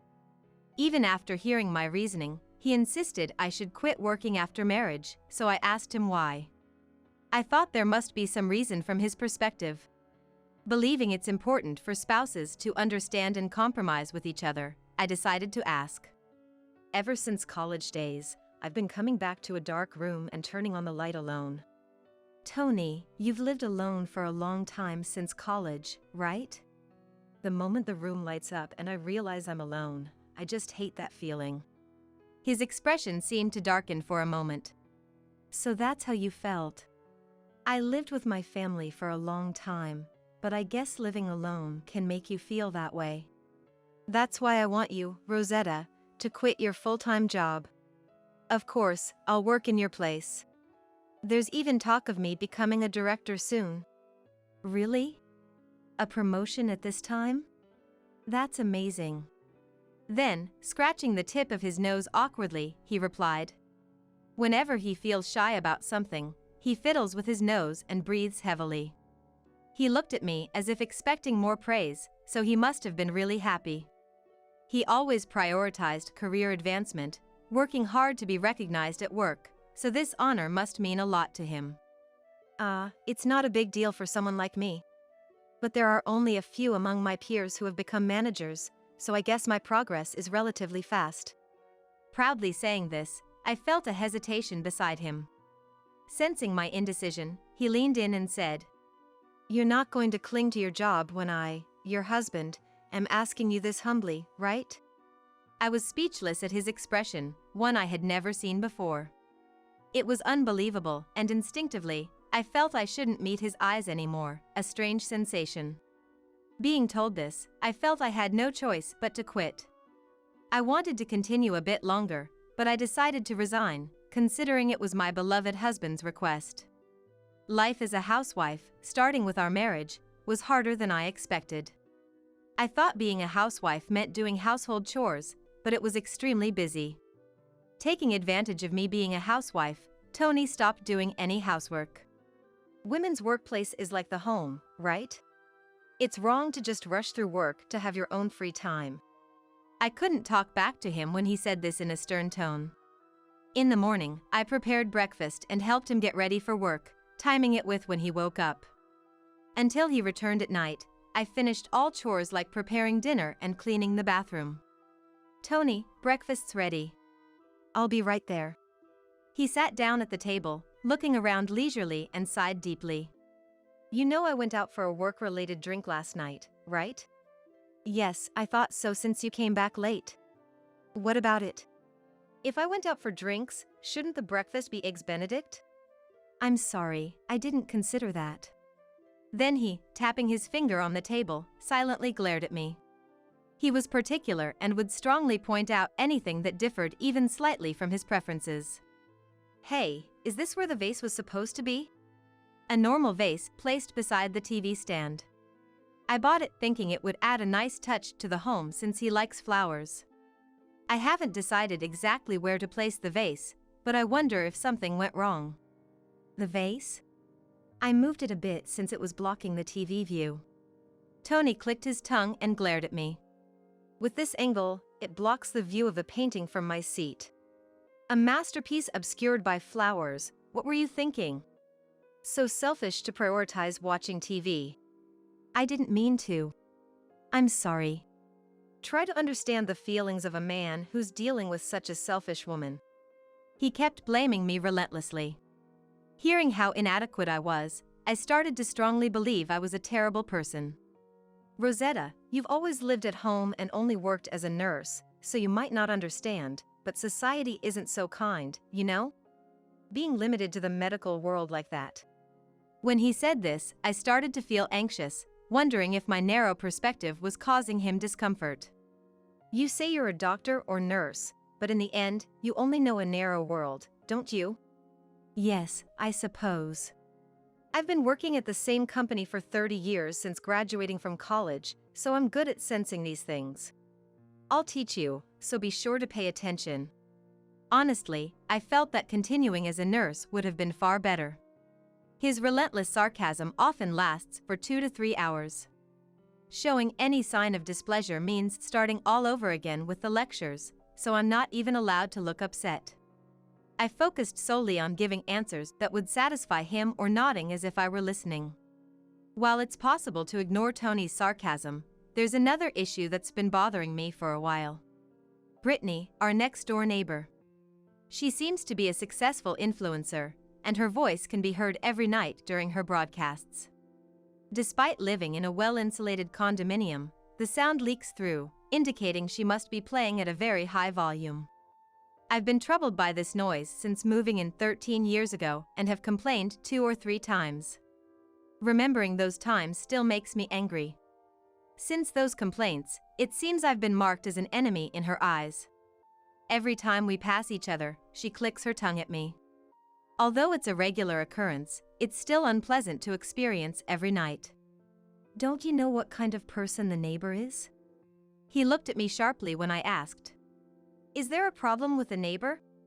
I hope it's not trouble with them. No, it's not trouble, but the noise. I was wondering if there's something we could do about it. I don't think it's a big deal. Just don't confront the neighbor directly, okay? Saying that, he ended the conversation and drank his beer. I haven't brought it up since. Tony often comes home late at night due to his busy work schedule. I try to wait up for him, but sometimes I fall asleep. One night, I thought I heard Tony's voice and tried to get up, thinking he was home, but I was too sleepy. I needed to get up quickly to avoid making him angry. However, when I got up, I couldn't see him anywhere. Huh? Didn't he come home? I could hear Tony's voice, but where was it coming from? Listening closely. It seemed to be coming from next door. It also sounded like he was talking to someone, but was he talking to Brittany? Why would his voice be coming from Brittany's apartment at 1 a.m.? Feeling uneasy, I decided to use some savings I had hidden away from my working days to hire a detective. I never thought I'd be the one to hire a detective. What the detective found was unexpected. However, I still felt it wasn't the right time to confront Tony with this evidence. As the year-end approached, I had a bad feeling. With the long holiday break around the corner and the unpredictability of what might happen on the last day of work before then, I felt a bit heavy. That year-end, Tony came home a bit early from his last day of work before the long holiday, seemingly in a good mood. He had been drinking and was more relaxed than usual. Lately, he'd been irritable and taking it out on me, so this was a bit of a relief. Welcome home, Tony. You're home early today. Yeah, it's the day before the break, so I had a few drinks with colleagues. I see. Must have been tiring. Looking at the fridge, he asked for more alcohol. Hey, I'm not done drinking. Get me something. It was a good thing that he was in a good mood, but his face was clearly flushed from drinking too much. Your face is all red. Haven't you drunk a bit much? Drunk too much? Are you saying I can't hold my liquor? Alcohol is essential for office workers. I'm not weak to it. Saying that, he quickly drank the beer he was holding. He doesn't particularly like beer. He used to boast about how well he could drink, but I've had to pick him up from bars countless times. Despite his grand claims about being a corporate drinker, I always end up taking care of him when he's drunk. Man, I've sweated a lot drinking tonight. I'll take a quick shower before bed. Saying this, he took his mobile phone to the bathroom. He never used to bring his mobile phone to the bathroom, but lately, he doesn't let it out of his sight, even there. He even takes it with him to the bathroom, which makes me wonder if there's something he desperately doesn't want seen. Thinking about this, I decided to keep an eye on the situation. From the bathroom where he went, I could hear him talking on the phone. The conversation was too quiet to make out, but I wondered what could be so important to discuss in the bathroom. Then, a loud noise came from the bathroom. Shocked, I rushed there and found Tony, looking pained, curled up in the bathtub. Just as he regained consciousness and tried to get out, he collapsed again, unconscious. I quickly checked his condition. At that moment, someone was furiously banging on the door. The banging was so intense, I thought the door might break. It's a rental, and having someone break the door isn't exactly a laughing matter. And who could it be at such a critical time? Yes, I'm a bit busy right now. When I opened the door, it was Brittany. Move! Get out of the way! I couldn't comprehend why she would show up right now. She pushed past me, making a beeline for the bathroom without any hesitation. Wait! What are you doing? Tony, what's wrong? Tony! Ignoring my astonishment, she took charge of the situation. She acted as if she were the wife, which was bizarre. Call an ambulance, quick. How can you be so oblivious? I couldn't let her continue her reckless behavior. There was only one thing to do: confront her with reality. I just stood there, looking down on them. Call an ambulance? And you think you have the right to order me around? What do you mean? Just what I said. Do you think you, of all people, have the right to give orders to me, his wife? She seemed taken aback by my retort. As if it was unthinkable for me to talk back. If you're so concerned, why don't you call the ambulance? No, I can't, that's why I'm asking you. Think a little, will you? Suddenly she got angry and objected. I guess so. She snapped back angrily, obviously because it would be embarrassing for her as the mistress to have stormed into the house in a panic. She's probably afraid of a call revealing the affair. She's flustered to make a call, just staring at Tony lying there. I couldn't help but laugh. You can't even make a phone call? That's just pathetic. My words seemed to anger her. What do you mean, pathetic? Are you mocking our pure love? Her belief in their pure love, despite being just an affair, was terrifying. Focused solely on themselves, their blindness was almost enviable, but this wasn't the time for that. If you're really concerned about him, making a call should be easy. You should be able to do it. I challenged her to make the call, showing her the phone. If she really could, there should be no problem. Furious, she glared at me, her face red with anger. Tony seemed to regain consciousness from our voices. He was unconscious, and even when he woke up, he still seemed to be in a lot of pain. He was still in pain, struggling to speak. My head hurts like it's splitting. Call an ambulance. He looked extremely pained, his usual composed expression gone. I remarked. It must be hard. We really should call an ambulance, shouldn't we?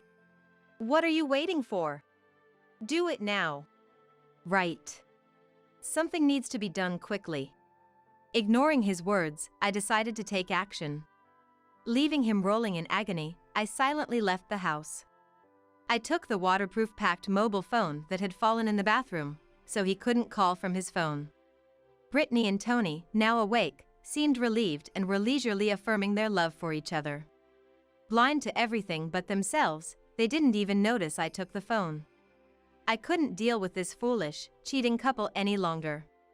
Seizing the opportunity, I decided to leave the house. I immediately left the house and contacted Brittany's boyfriend, Robert. Robert is Brittany's boyfriend, with whom she has a relationship serious enough to consider marriage. He stays over about half the week, so they're practically cohabitating. I've run into him a few times in the hallway and at the garbage disposal area. He's a doctor working at a nearby hospital. I remembered receiving his business card before. Good evening. Sorry for calling so late. It seems Brittany is at my place for some reason. Could you come and pick her up? Is this Rosetta? Long time no see. You're saying Brittany is at your place? What do you mean by that? His voice over the phone sounded confused. Understandably so. Anyone would be surprised by a sudden night call from their girlfriend's neighbor. I'll explain the details later. Are you at work right now? No, I've just finished work and am killing time at a restaurant near the workplace. Brittany said she had a stream tonight and asked me to come back late. So, Brittany had been making sure not to let Robert stay at her place. She was casually talking to Tony over the phone while Robert was away. Can you come as soon as possible? I'll head over right away. Let's meet at the condominium entrance. Thank you. I'll join you there. 3 minutes after the call, he arrived at the condo's entrance, and we went to my apartment together. On the way, I briefly explained the situation. To put it bluntly, it seems Brittany and my husband Tony have been having an affair for many years. What? What do you mean? I found out through investigation. They met in a service store 13 years ago and have been involved ever since. Robert was visibly shocked by my words. 13 years? Since that long ago? Yes. She moved into the apartment next to ours by chance 2 years ago. No way. Then what am I? I thought we were going to get married. He was struggling to come to terms with the reality of being cheated on. It would be so understandable, considering his marriage plans. It seems to be for money. I suspected my husband's infidelity and hired a detective.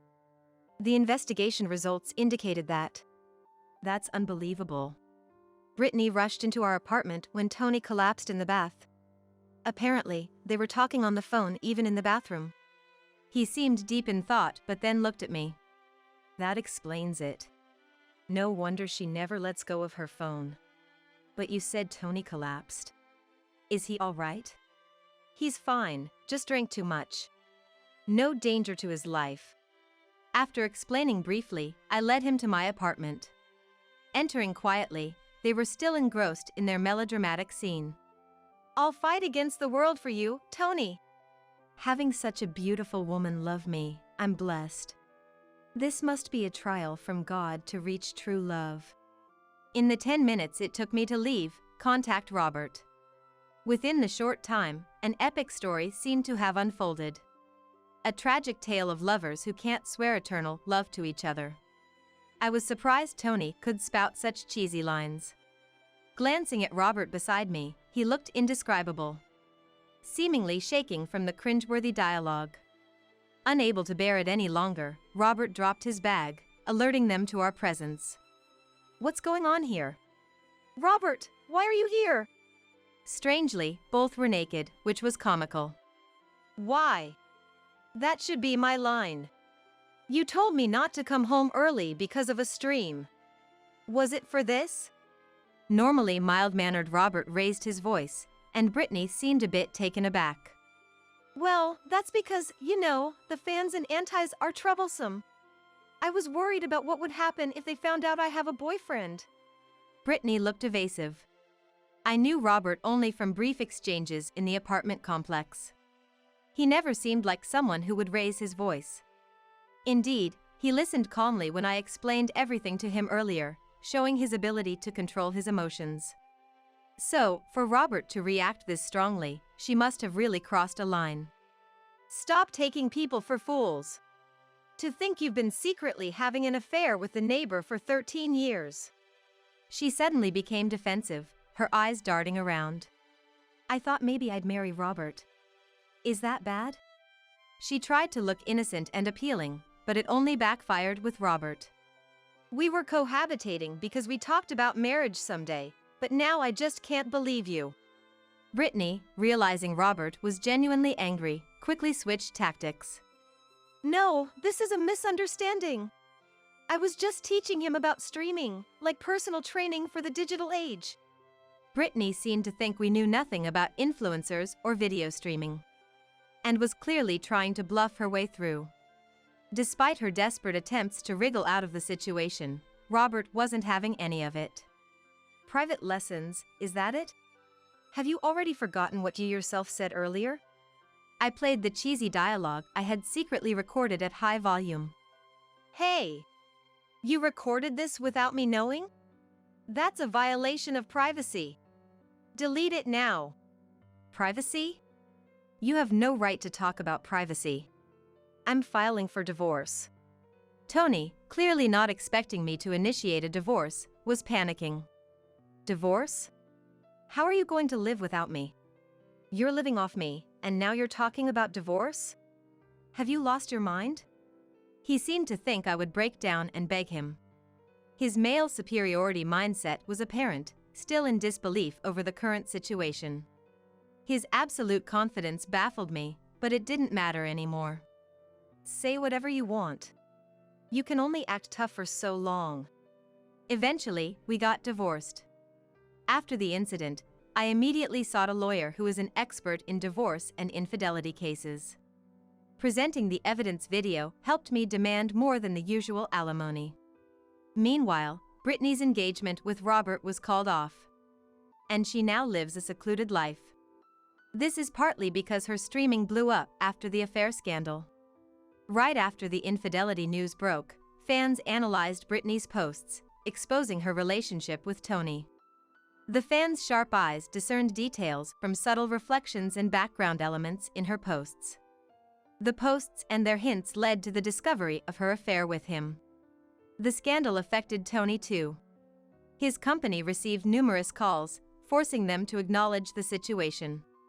He was fired, for his company took the situation seriously. The company must have wanted to get rid of the trouble. I guess so. After all, a high-profile influencer's affair with a married corporate employee from major enterprise was criticized heavily. When the company's stock dipped around the time of the scandal, they couldn't ignore it any longer. Now, he struggles with the public's disdain and rarely goes out, a consequence of his own actions. He's often the subject of online posts, making it risky for him to venture outside. I ran into Brittany once after the turmoil. She appeared as if waiting for me while I shopped at a grocery store near my workplace. How come you're living comfortably off a big settlement while I suffer? Isn't that unfair? Her audacity was typical. There's nothing unfair about it. It's all the result of your actions. I have nothing to say to you. And what's with your high and mighty attitude? Because of you, my engagement was broken off. She approached me, growing more agitated. I was so close to marrying a doctor. Just stop it, will you? You've been secretly having an affair while engaged, and yet you're playing the victim. I can't understand your logic. You should mind your behavior. What do you know? You're the one who's the talk of the internet now. If someone sees this, it'll end up online again. Realizing the risk, Brittany quickly covered herself with her hood and left in a hurry. Since separating from Tony, I've been enjoying my single life. Living at my own pace is wonderful. I've returned to my nursing job, surprisingly recalling much of my previous knowledge. Surprisingly, my body seems to remember, and I am able to do a certain amount of things. Though I once doubted my future, I now live a fulfilling life, forgetting Tony and Brittany as my form of revenge. Something feels off. I try to pinch my cheeks to ward off the sudden wave of sleepiness, but it's utterly ineffective. There wasn't anything particularly exhausting about today, just a meal at my in-laws. And I'm not usually short on sleep. Why then, I wonder drowsily, when I hear my husband's laughter. Good night, LOL. I'll make sure you have sweet dreams. My name is Lila. A 24-year-old office worker, newly married to Riley, who is 5 years my senior. We met through a friend and, after dating for 2 years, were happily married. We had a grand wedding recently and received blessings from many people. Just as I was dreaming about our happy married life ahead, an unexpected misfortune struck.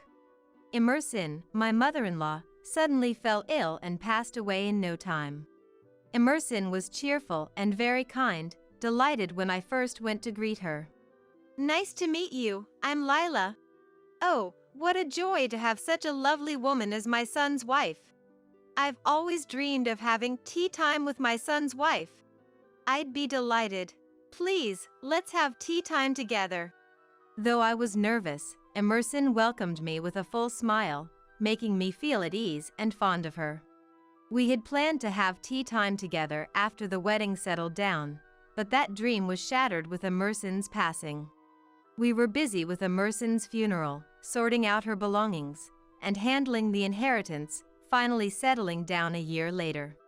Then, I got a call from Trevor, my father-in-law. Layla, how about a meal at our house next weekend night? I'm thinking of ordering takeout. Yes, of course. Thank you. So, I was invited to dine with Trevor next weekend night, along with Riley. Trevor ordered Singaporean cuisine, which he loves, and we enjoyed the feast. The three of us gathered around the dining table. It was my first time trying Singaporean cuisine, and everything was delicious.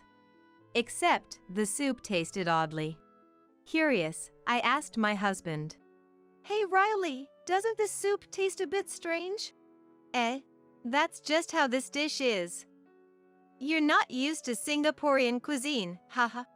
Though Riley laughed it off, I couldn't stomach the soup, so I avoided it and ate the other dishes.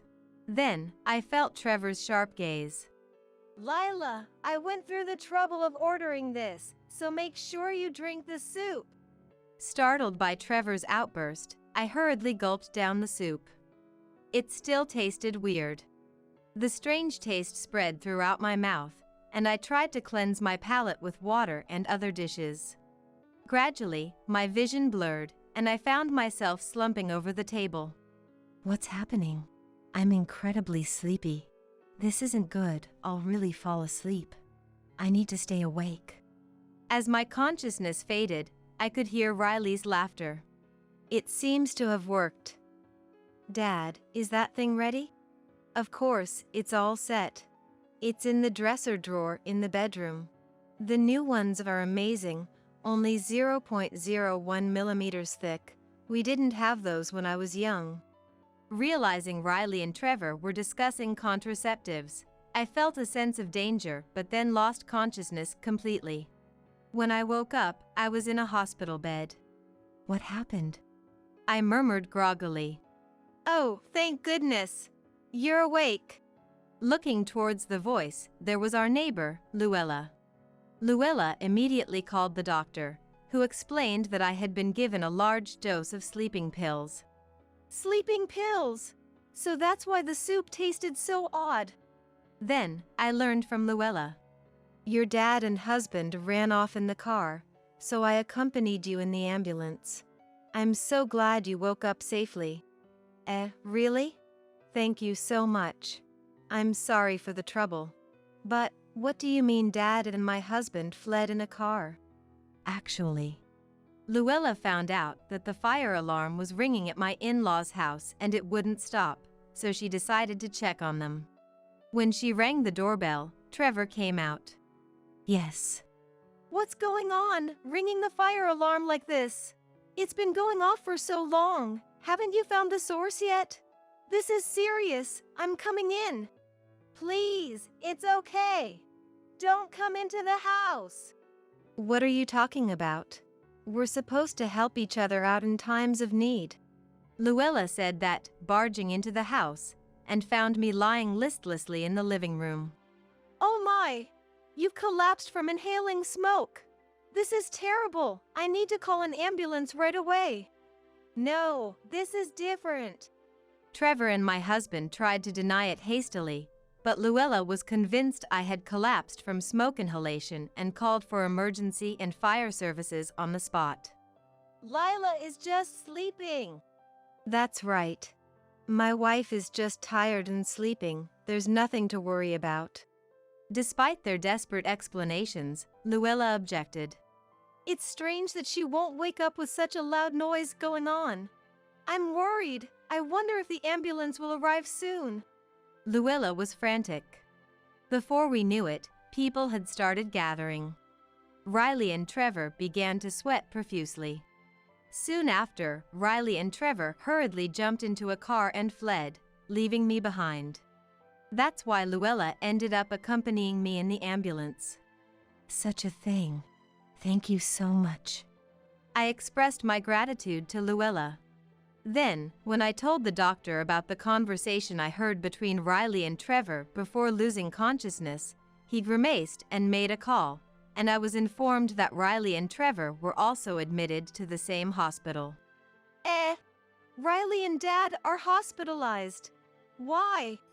Apparently, after fleeing the house in the car, Riley and Trevor were driving frantically to get as far away as possible. As a result, the car Riley was driving crashed into the wall of a mansion, causing an accident.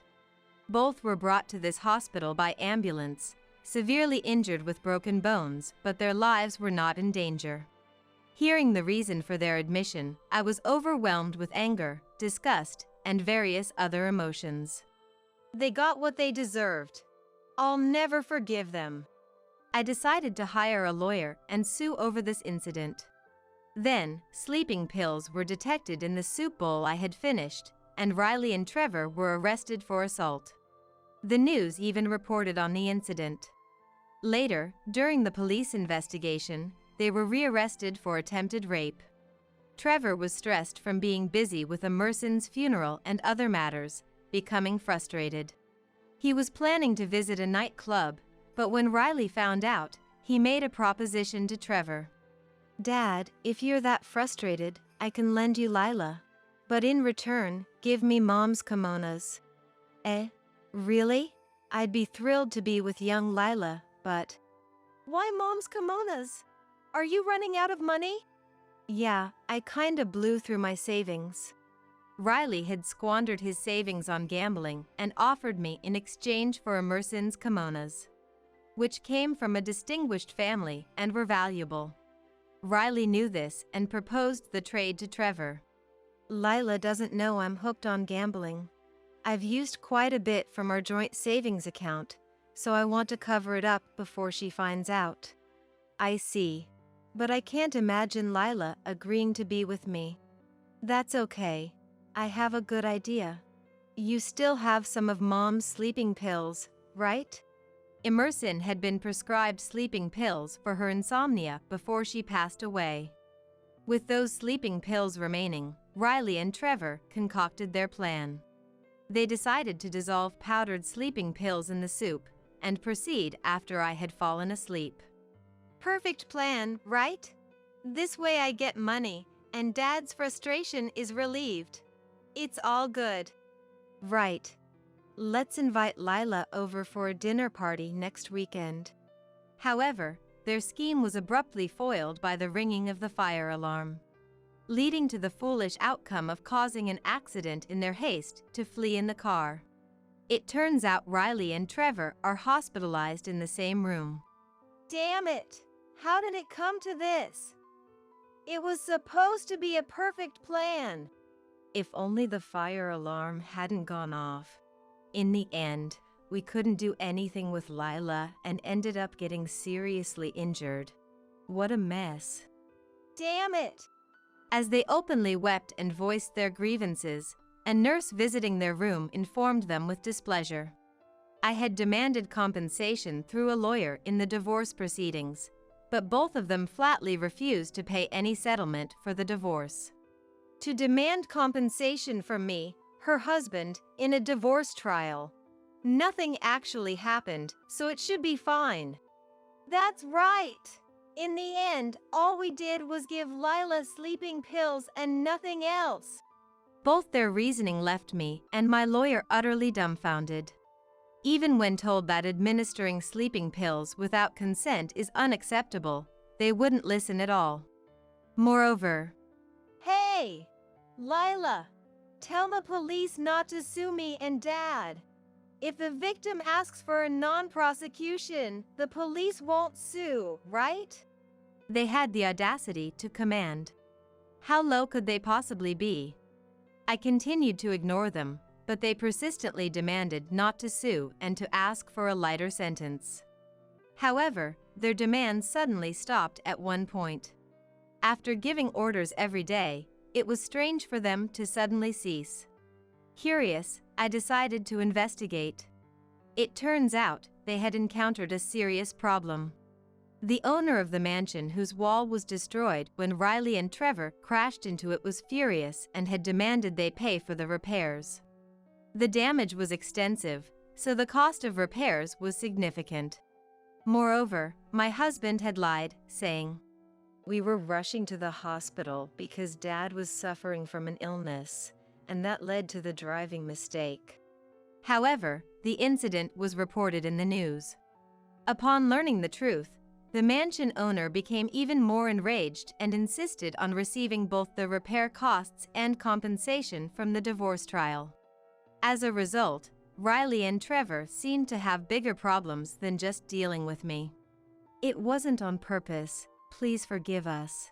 We beg you. Riley and Trevor were pleading, but the mansion owner was unforgiving. They were told they must pay no matter what. Since the mansion owner hired a lawyer, Riley and Trevor also had to hire one to handle the situation. Since I had a lawyer as well, the compensation for the divorce was smoothly negotiated between the lawyers. Given their clear wrongdoing, our demands were almost fully met. I also demanded and received the money Riley had misappropriated from our joint savings account. Although I hadn't noticed his gambling addiction, I remembered how his overtime had suddenly increased at one point. Probably, he was lying about working late and going to pachinko instead. And so, I naturally proceeded with the divorce from Riley. The negotiations were handled by our lawyers, and though initially reluctant, Riley agreed to the divorce when I firmly insisted. Riley's lawyer played a significant role by convincing them that they were in a very unfavorable position and needed to show sincerity. Later, I went to thank our neighbor Luella again. Thank you so much. I don't know how to express my gratitude. Oh, I didn't do anything special. It's good that you're safe. Perhaps Emerson was looking out for you. Emerson, you say? What do you mean? After I was taken to the hospital in an ambulance, the firefighters came and checked the cause of the fire alarm. However, the only source of fire in the house was a candle on Emerson's altar, which no one should have lit. This wasn't enough to trigger the fire alarm, indicating a possible malfunction as there were no other signs of fire. Maybe Emerson is always watching over you?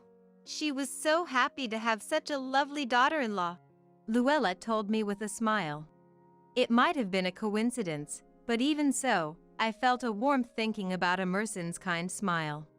After expressing my thanks to Luella again, I headed to a certain cake shop. This shop sells a chocolate cake that I've always loved. When I had promised to have tea time with Emerson, I wanted her to try the chocolate from this cake shop. After buying sweet buns, I went to the florist to buy flowers that matched Emerson's cheerful image, with a fresh impression, and headed to visit her grave. Offering the flowers and chocolate at the grave, I expressed my gratitude to Emerson.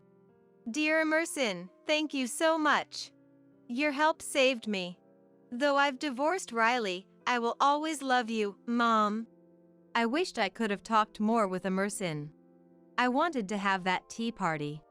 This chocolate was meant to be shared with you, Emerson, during our tea time. It's really delicious. Just then, the wind blew softly. Feeling as if Emerson had responded, a tear fell from my eye.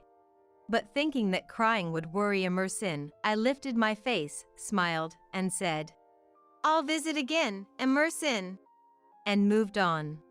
I decided to take the chocolate back with me later, as I couldn't leave it at the grave. On the way home, I felt incredibly refreshed. Despite everything, I vowed to live energetically from tomorrow on. Returning to single life, I threw myself into work more than ever before. Riley and Trevor, with their complex fractures, seem to still be in the hospital. The owner of the mansion is trying to collect the repair costs before they are discharged and sent to prison, and it seems they had to sell their car and belongings to pay back the money using their savings. Physically and mentally devastated, and with prison time awaiting them. They are experiencing a living hell. I hope they reflect deeply and pay for their crimes once they are discharged and sent to prison. Since then, I've been visiting Emerson's grave regularly, updating her on my life. Having had enough of love for a while, I've decided to enjoy being single and am studying hard to earn new qualifications. I plan to live every day without regrets. My husband called me disgusting for my severe morning sickness, looking down on me with cold eyes. You're the one who threw up and made a mess, right? Hurry up and open the window to air it out.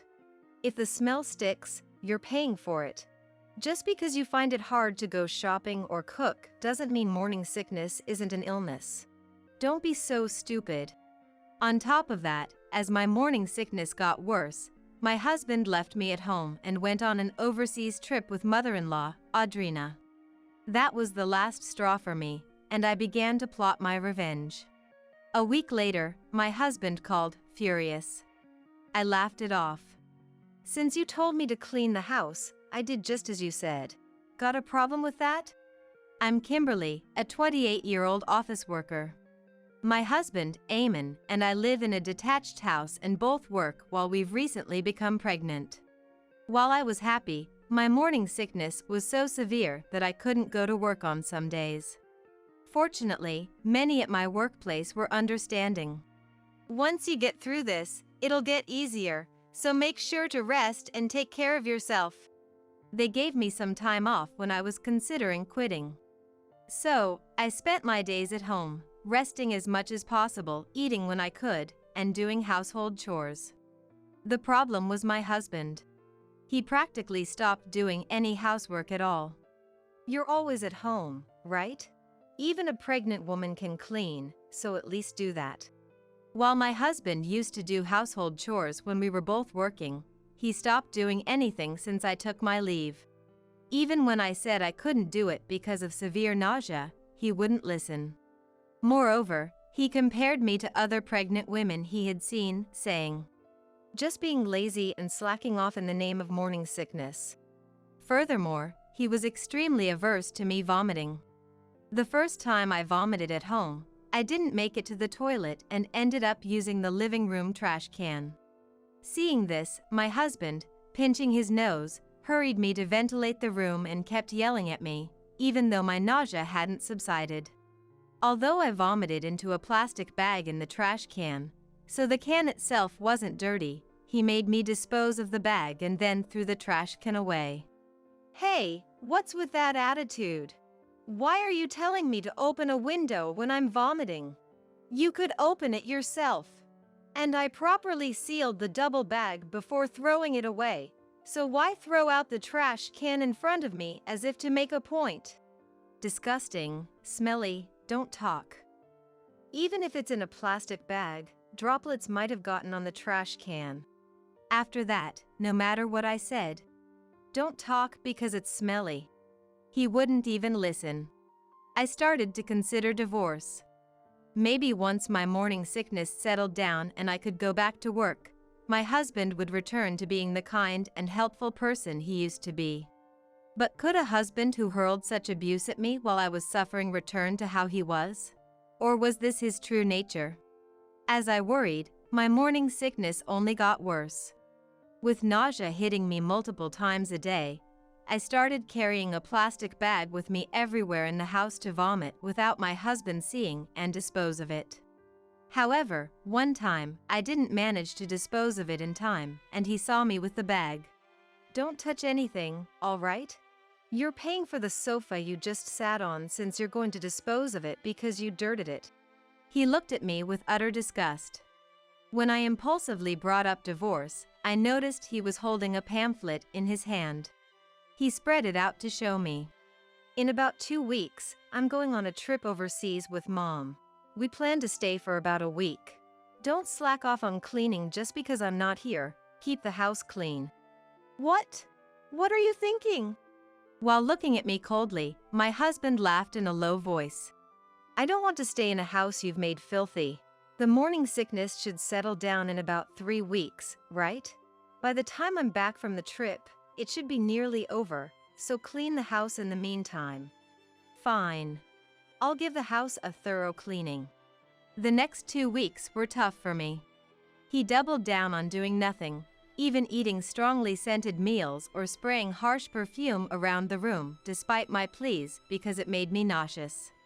Despite locking me in the bathroom, he'd bang on the door furiously and yell if he wanted to use it himself. This lifestyle continued. I immediately informed my parents that I had decided on divorce. Since my husband's attitude changed, I had been discussing it with my parents, who must have realized from my words that convincing me otherwise was no longer possible. They told me to come back home immediately. However, just divorcing and returning to my parents' home wasn't enough for me. I was determined to teach my husband, who lacked any awareness of being a father and thought nothing of the individual differences in pregnancy and morning sickness, a lesson. 2 weeks later, I saw my husband off with a large carry-on bag. These 2 weeks were the peak of my morning sickness, and I had lost more than 2 kilos. If it continued like this, I would end up hospitalized due to severe pregnancy sickness. Seeing me visibly thinner, my husband still called me dirty and, after repeatedly ordering me to clean the house, fled like he was escaping. I stayed at the entrance until he was out of sight, then took a deep breath and made a phone call. A week later, I was leisurely sitting in my parents' living room when calls from my husband kept coming in. Calls from my husband kept coming in one after another. After watching for a while, my parents started to panic, so I reluctantly answered. Don't mess with me. What the hell is this? Explain. I instinctively moved my smartphone away from my ear at the sound of my husband's loud voice the moment the call connected. Still, I sighed at the loud enough voice and listened to him. I can't get into the house. What's going on? Don't change the locks on me while I'm away. The real estate agent changed them. It's kind of gross to have the same keys as the previous tenant for the next one, right? So, they changed the locks when selling the house. Huh? Real estate agent? Oh, didn't you see the sign? It's right there next to it, for sale. There was silence on the phone for a while before the angry voice came again.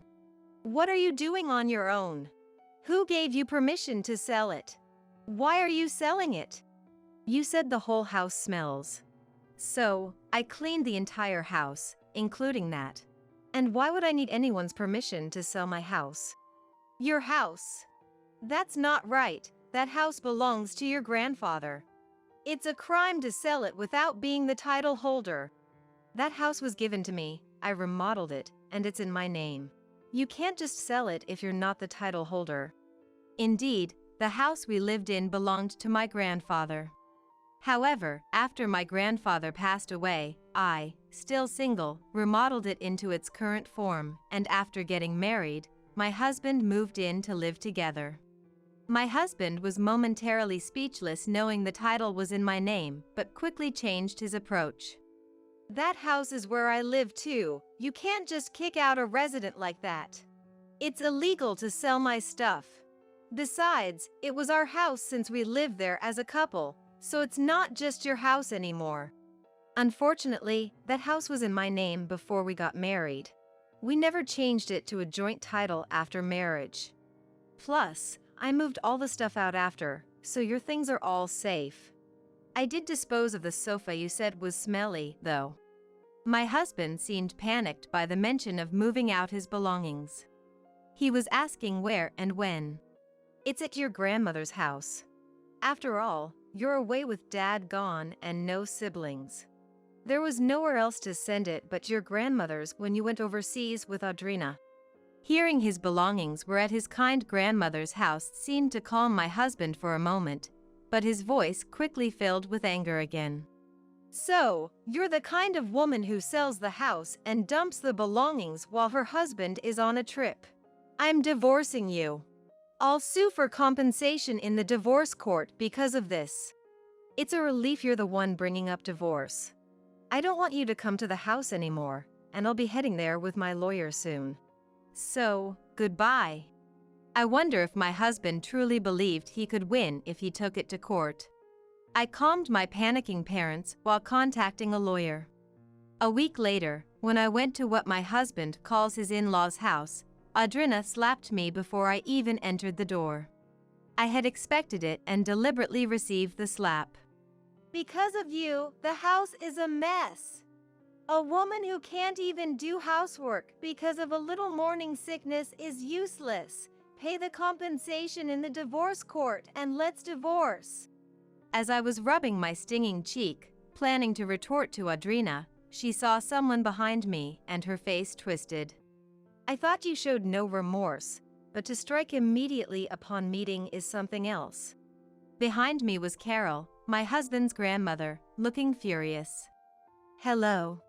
I'm really sorry for sending the belongings over so suddenly the other day. That's all right. If it hadn't been for that, I wouldn't have noticed at all. I had come to the in-laws' house, which was now the home of my husband's grandmother who had kindly accepted his belongings. When I sent my husband's belongings, I included a letter of apology, detailing everything about our situation. As a result, the grandmother was furious with her grandson's husband for hurling terrible words at his wife suffering from morning sickness and leaving her to fend for herself. She was equally furious at Audrina for going on an overseas trip with him without admonishing such behavior. The grandmother, now 80 years old, is a gentle figure to her grandson but a disagreeable mother-in-law to Audrina. Since Audrina married into the family, her relationship with the grandmother, due to their clashing personalities, has always been like cats and dogs. Sure enough, Audrina, upon suddenly facing the grandmother, twisted her face in obvious annoyance, which only fueled the grandmother's anger further. After briefly addressing the shouting match between the two, I entered the house. There, my husband stood, dumbfounded next to the grandmother and Audrina. It might have been shocking for my husband to see his kind grandmother and mother arguing so fiercely. However, wanting to discuss matters with my husband without Audrina's interference, I had informed the grandmother of my visit in advance. And we started the divorce negotiation with my lawyer before Audrina could return. The process didn't take much time and ended smoothly. The compensation amount my husband had prepared for the divorce court and its basis were systematically dismantled by my lawyer, leaving him speechless. After a thorough division of assets and agreeing not to approach me except when visiting our child after its birth, my husband readily agreed, and our marriage ended abruptly. As I was leaving the house, the grandmother and Audrina were still standing next to each other. I addressed them briefly before departing, but they seemed too heated in their argument to pay me any mind. Subsequently, I began receiving a barrage of complaint-like emails from my ex-husband. Apparently, he became annoyed with the grandmother coming to the in-laws' house and meddling. Imagining my former husband and Audrina, who had shouted at me so boldly, becoming meek in front of a petite grandmother, finally brought me to laughter. However, the nature of my ex-husband's emails soon shifted towards seeking reconciliation. Every day there's shouting. They both ask me what I think when they're fighting, dragging me into it, and it's annoying. It's a lifetime request. Please, let me stay at your place. I'll do household chores or anything. I won't do anything terrible again, and I'll never say it. I want to meet our coming child too. I love you. I want to remarry you. I responded mechanically. I will not reconcile. As for the child, you can meet if you pay child support. And left it at that. Eventually, the messages from my ex-husband ceased. Apparently, unable to bear the living conditions, he left Audrina and went somewhere. Not providing any support, Audrina, not yet of pensionable age, is scraping by on her savings. Audrina herself contacted me with this news. No one's helping me. Please, I want to stay at your place. I only went on the trip with my son because he invited me. I had no idea you were suffering so much from morning sickness. She claimed, lining up convenient excuses over the phone, but when I threatened to report her to the police, the calls stopped. Apparently, the grandmother also refused to help, and Audrina, limited by her savings, began working part-time. Thus, she no longer had the energy to call or email me. However, the altercation between the grandmother and Audrina that day is well known throughout the neighborhood, and they saw me deliberately receiving Audrina's slap. Consequently, the neighbors have distanced themselves from Audrina, leaving her to live uncomfortably in her home. Seemingly unable to afford renting a new apartment, she spends her days diminishing in stature. Yet, living alone in a rent-free house should be manageable on a part-time income. My morning sickness has finally subsided, and I no longer vomit. The doctor, learning of my divorce and the circumstances around it, scolded me for accumulating too much stress, which wouldn't help in healing. Though I had been consulting with my family, the stress from living with an uncooperative ex-husband for a while, and dealing with real estate agents online to sell the house, had been too much on my body, and I reflected on this. Moving forward, I plan to avoid stress and return to work. Anyway, I'll be taking maternity leave before giving birth, planning to live at my parents' house. Now, Imagining the appearance of my unborn child brings me immense joy. As the days go by, my anticipation grows, and I can hardly wait to see what kind of child will be born. No matter what, I intend to raise my child with love. Please, help me. The voice of Mia on the phone was so frantic that I had never heard. She was supposed to be on a plane to Hawaii with Ethan by now. Was there some kind of trouble? I braced myself. Our house. Our house. What? Our house? Mia wasn't on the plane. Learning the truth, I resolved to send Ethan, who had been missing, to hell. I'm Lily, a 32-year-old corporate employee at a major trading company. My husband Ethan is a year younger than me, and we got married 3 years ago. He works for a big corporation too, and is quite handsome by any standard. I didn't choose him for his looks or salary, but he's been nothing short of perfect as a spouse. I've been happy we married early. Our marriage was smooth sailing, but then, out of nowhere, Ethan quit his job recently. According to him, he couldn't give up his dream of becoming a writer and needed to submit lots of manuscripts for competitions to debut. I told him, "You can write after work on weekdays or on weekends." But my words fell on deaf ears. Instead of focusing on his health after quitting, he's been mostly sleeping at home, almost like he's unemployed. Hey, if you're going to be at home, at least do some housework. If I do the housework, I'll have no time to write my manuscript. You're just sleeping all day anyway. I was fed up with this repetitive argument. Not working, not doing house chores, just sleeping. My patience with Ethan was wearing thin, and I started considering divorce. But thinking about my good income, Ethan's remaining savings, and most of all, Mia, Ethan's mother, who was overjoyed about our marriage, made it hard to take that step. Mia raised Ethan alone and dotes on him as he has no siblings. She was thrilled about our marriage, treating me like her own daughter. However, since Ethan quit his job, Mia started to act awkwardly around me. She often didn't respond to my messages. It was clear she was avoiding me, and I couldn't figure out why. When I asked Ethan, he just said it would be best to leave her alone, not taking it seriously. Gradually, I too started to dread contacting her, deciding to just observe as he suggested. At least do the house chores if you're not working. I'm doing all the work and house chores, while you just sleep all day. That day, my anger finally erupted. Ethan was talking about a deadline for some competition, but he wasn't acting like it. He complained about me being slow to prepare lunch while I was working remotely. I couldn't stay silent after that. It turned into a fierce argument. You're always working too, never make a decent meal.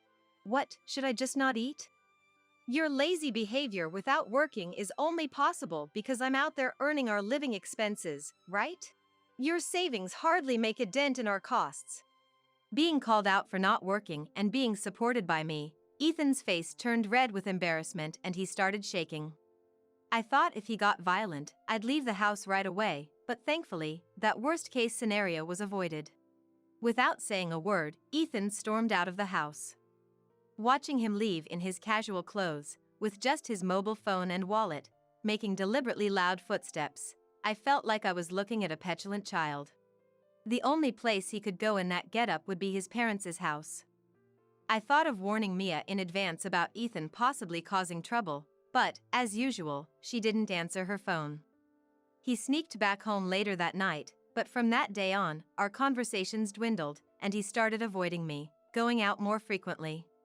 For an unemployed Ethan, his destinations were limited, usually his parents' house, and sometimes I'd find receipts from internet cafes. I tried to initiate conversations several times, but each time, he would escape to his room or just leave the house. I gave up on repairing our relationship and started preparing for a divorce. I thought it best to inform Mia about the divorce. I sent texts and made calls, but got no response. Even when I asked Ethan that something might have happened to her, he just said she was fine. Considering how often he visited his parents' house, I believed him, but I started doubting his whereabouts. I could just ask Mia how often he visits her, but I couldn't get in touch with her. I thought about investigating his whereabouts myself, But with work and household chores, I didn't have the time or energy. Returning home after a late-night overtime shift, I found him fiddling with something in front of the closet. What are you doing up so late? Welcome back. Actually, I'm planning to take Mom to Hawaii tomorrow, just packing for the trip. Tomorrow? That's quite sudden. Unconcerned by my surprise, he happily packed the luggage. I knew Mia always wanted to go on a trip. After Ethan's father passed away when Ethan was young, Mia devoted herself to working and raising him alone. She rarely even went to the department store, let alone on trips. I remember her saying that with a wistful smile. This month, Mom turns 60, so I thought I'd fulfill her long-standing dream. Mia's turning 60 already. Yeah, that's why I've been working part-time lately, saving up money for this. But there's a bit of a problem. He looked up at me. I've got enough for Mom's part of the trip, but I'm short for my half. I've been saving, but it's not enough. So, I was wondering, Lily, could you help out a bit? Is that okay? He looked at me with a pleading expression, radiating charm as if refusing him would be unthinkable. So, you're saying I should pay for your part? Startled by my unexpectedly cold tone, he hastily shook his head. No. Just lend me the money. I'll pay it back after the trip. And you're not going to fail to pay me back because you can't find a job, right? I glared at him, and he looked suspiciously guilty. I was astounded by his audacity. I won't do that. Trust me, I can even write a commitment form if you want. All right, let's do that. I pulled a piece of paper and a pen towards me. After the trip, you'll get a full-time job and start paying it back. No part-time jobs, understood? He grudgingly agreed, though he seemed reluctant. And if you can't pay back, we'll divorce. We'll settle it in court with a third party. Divorce? He looked visibly unsettled. Maybe the reality of divorce hit him hard. Still, when I insisted I wouldn't lend him the money unless he agreed to these terms, he reluctantly accepted. I wrote down the conditions and the amount, and had Ethan sign it. Make sure you pay it back. I know. I made a copy of the agreement and handed it to Ethan. It might be a good idea to show it to Mia if I get a chance. Feeling exhausted, I left him by the closet and went to bed. I intended to see him off, but he must have left early. When I woke up to go to work, he and his luggage were already gone. Thanks to yesterday's overtime, my workload today was light. I could finish my work in the morning and take a half day off. I planned to enjoy life without Ethan to the fullest.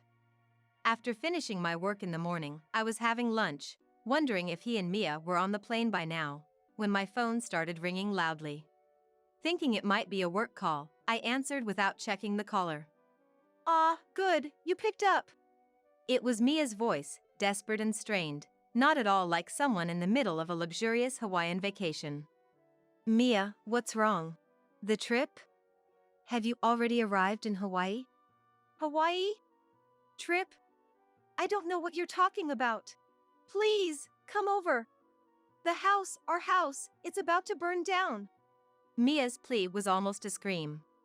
In the background, I could hear the sound of fire trucks and orders being shouted.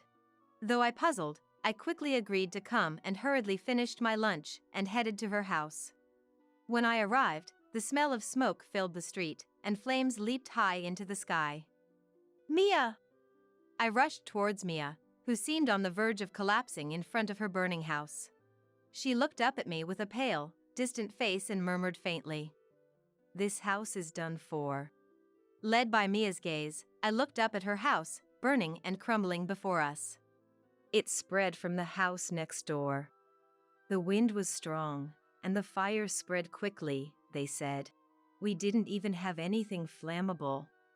Numerous fire trucks were on the scene, fighting fiercely against the flames, but her house was engulfed, showing no signs of being saved soon.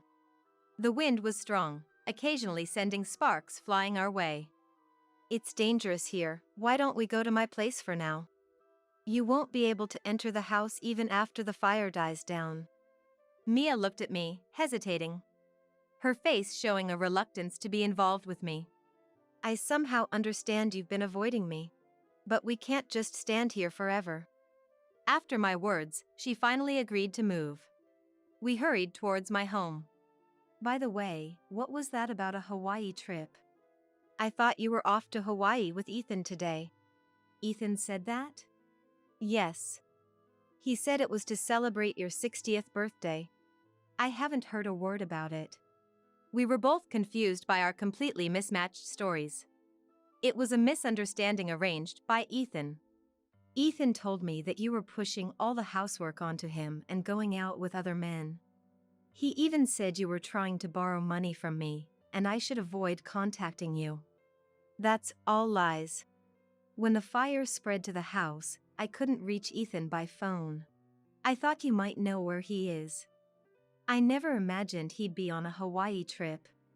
I couldn't fathom why Ethan would lie to keep me and Mia apart.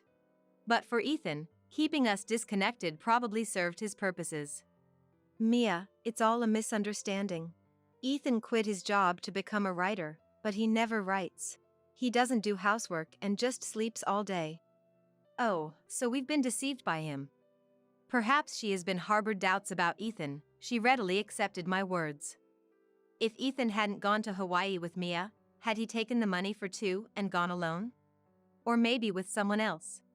Anyway, nothing could be done until he returned from his trip. I'll confront him thoroughly when he gets back. That night, Mia and I spent a long time talking, catching up on everything we'd missed. The firefighters had informed us that it was inevitable that the house burned down, so she agreed to stay at my place until she found a new home. The more we talked, the more Ethan's web of lies unraveled. It was unbelievable how he had badmouthed me, even though I was handling both work and all the housework. Mia kept apologizing to me. But it wasn't her fault, it was Ethan's. We waited for Ethan to return. What's this all about? For days later, Ethan, oblivious to everything, cheerfully returned home, only to be dragged by Mia and me to the remains of Mia's house. Ethan was speechless in front of the burnt-out house.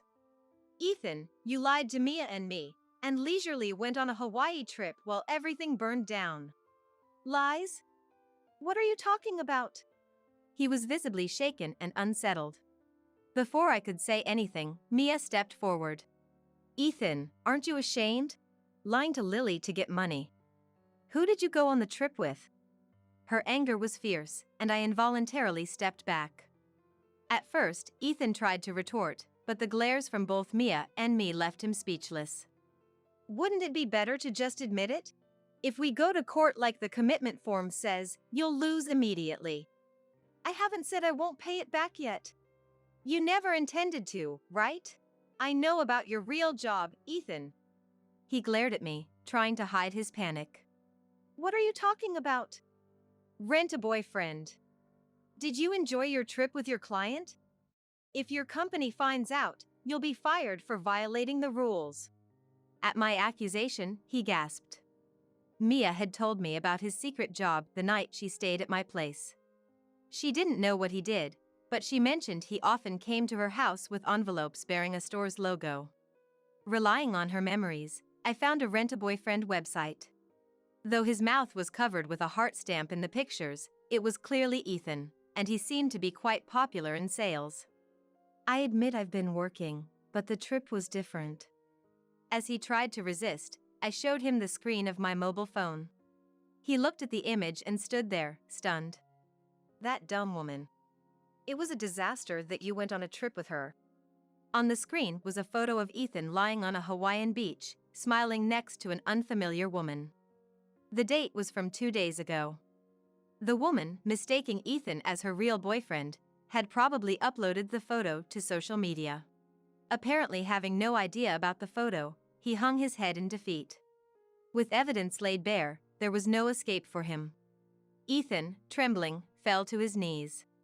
Please forgive me. I looked at Ethan's apology with a cold gaze. Mia, too, looked at his disgrace with a chilly stare. Sorry, but I have no intention of forgiving you. I brushed off Ethan as he begged for forgiveness, insisting that he was sorry. I turned to Mia. who continued to glare at Ethan with anger in her eyes. Ethan had been working secretly as a rent-a-boyfriend, and most of his earnings were lost to gambling. I confronted Ethan about his secret purchases of lottery tickets after he promised to work harder, and I decided to file for divorce. We agreed that he would pay back the borrowed travel money with interest. Mia, realizing his earnings as a rent-a-boyfriend, demanded he contribute to the rebuilding of her house. Though the fire had started from the neighboring house, its rapid spread was partly due to Ethan's actions. Apparently, he kept all the things he couldn't bring to our house in his room at Mia's house. This included stylish clothes for his rent-a-boyfriend job, scented candles, and trinkets that women like. His room was so filled that Mia had warned him several times, but he angrily refused to let her in, almost becoming violent. She tried to avoid his room as much as possible. Before leaving for his trip, he had rummaged through his room to get ready, leaving the dusty window open. He forgot to close it, and after the fire started, sparks flew into the room on the wind, quickly engulfing it. If he had closed the window or kept his room tidy, the fire might not have spread so badly. Although the neighboring house was primarily to blame for the fire, Mia, fueled by her anger at being deceived, demanded that he should compensate her at least partially. Ethan, intimidated by Mia and my collection efforts, apparently had been making quite a lot as a rent-a-boyfriend. He bragged about being able to pay off the debt easily, but he was fired from his job and faced a lawsuit for damages. At his rent-a-boyfriend agency, it was forbidden to go on overnight trips with clients. Meeting them without the company's knowledge and posting about dates on social media were also against the rules. He broke all these rules, leading to his dismissal. A client who had chosen him became furious after seeing the social media post from the woman he went to Hawaii with. This led to a loss of regular clients, and the company sued him for damages. Having once earned a high income as a rent-a-boyfriend, he was disillusioned with normal job salaries and struggled to find employment. However, he was eventually forced to use his savings and take part-time jobs to pay off his debts to various parties. Mia decided to live with me until her house was rebuilt. She took over the household chores, freeing me up from my busy work schedule. On weekends, we enjoyed movies together. Once my major project at work is completed, I plan to take a long vacation and fulfill her wish to go on a trip. Although I divorced Ethan, Mia and I found we had a lot in common and would like to maintain our good relationship.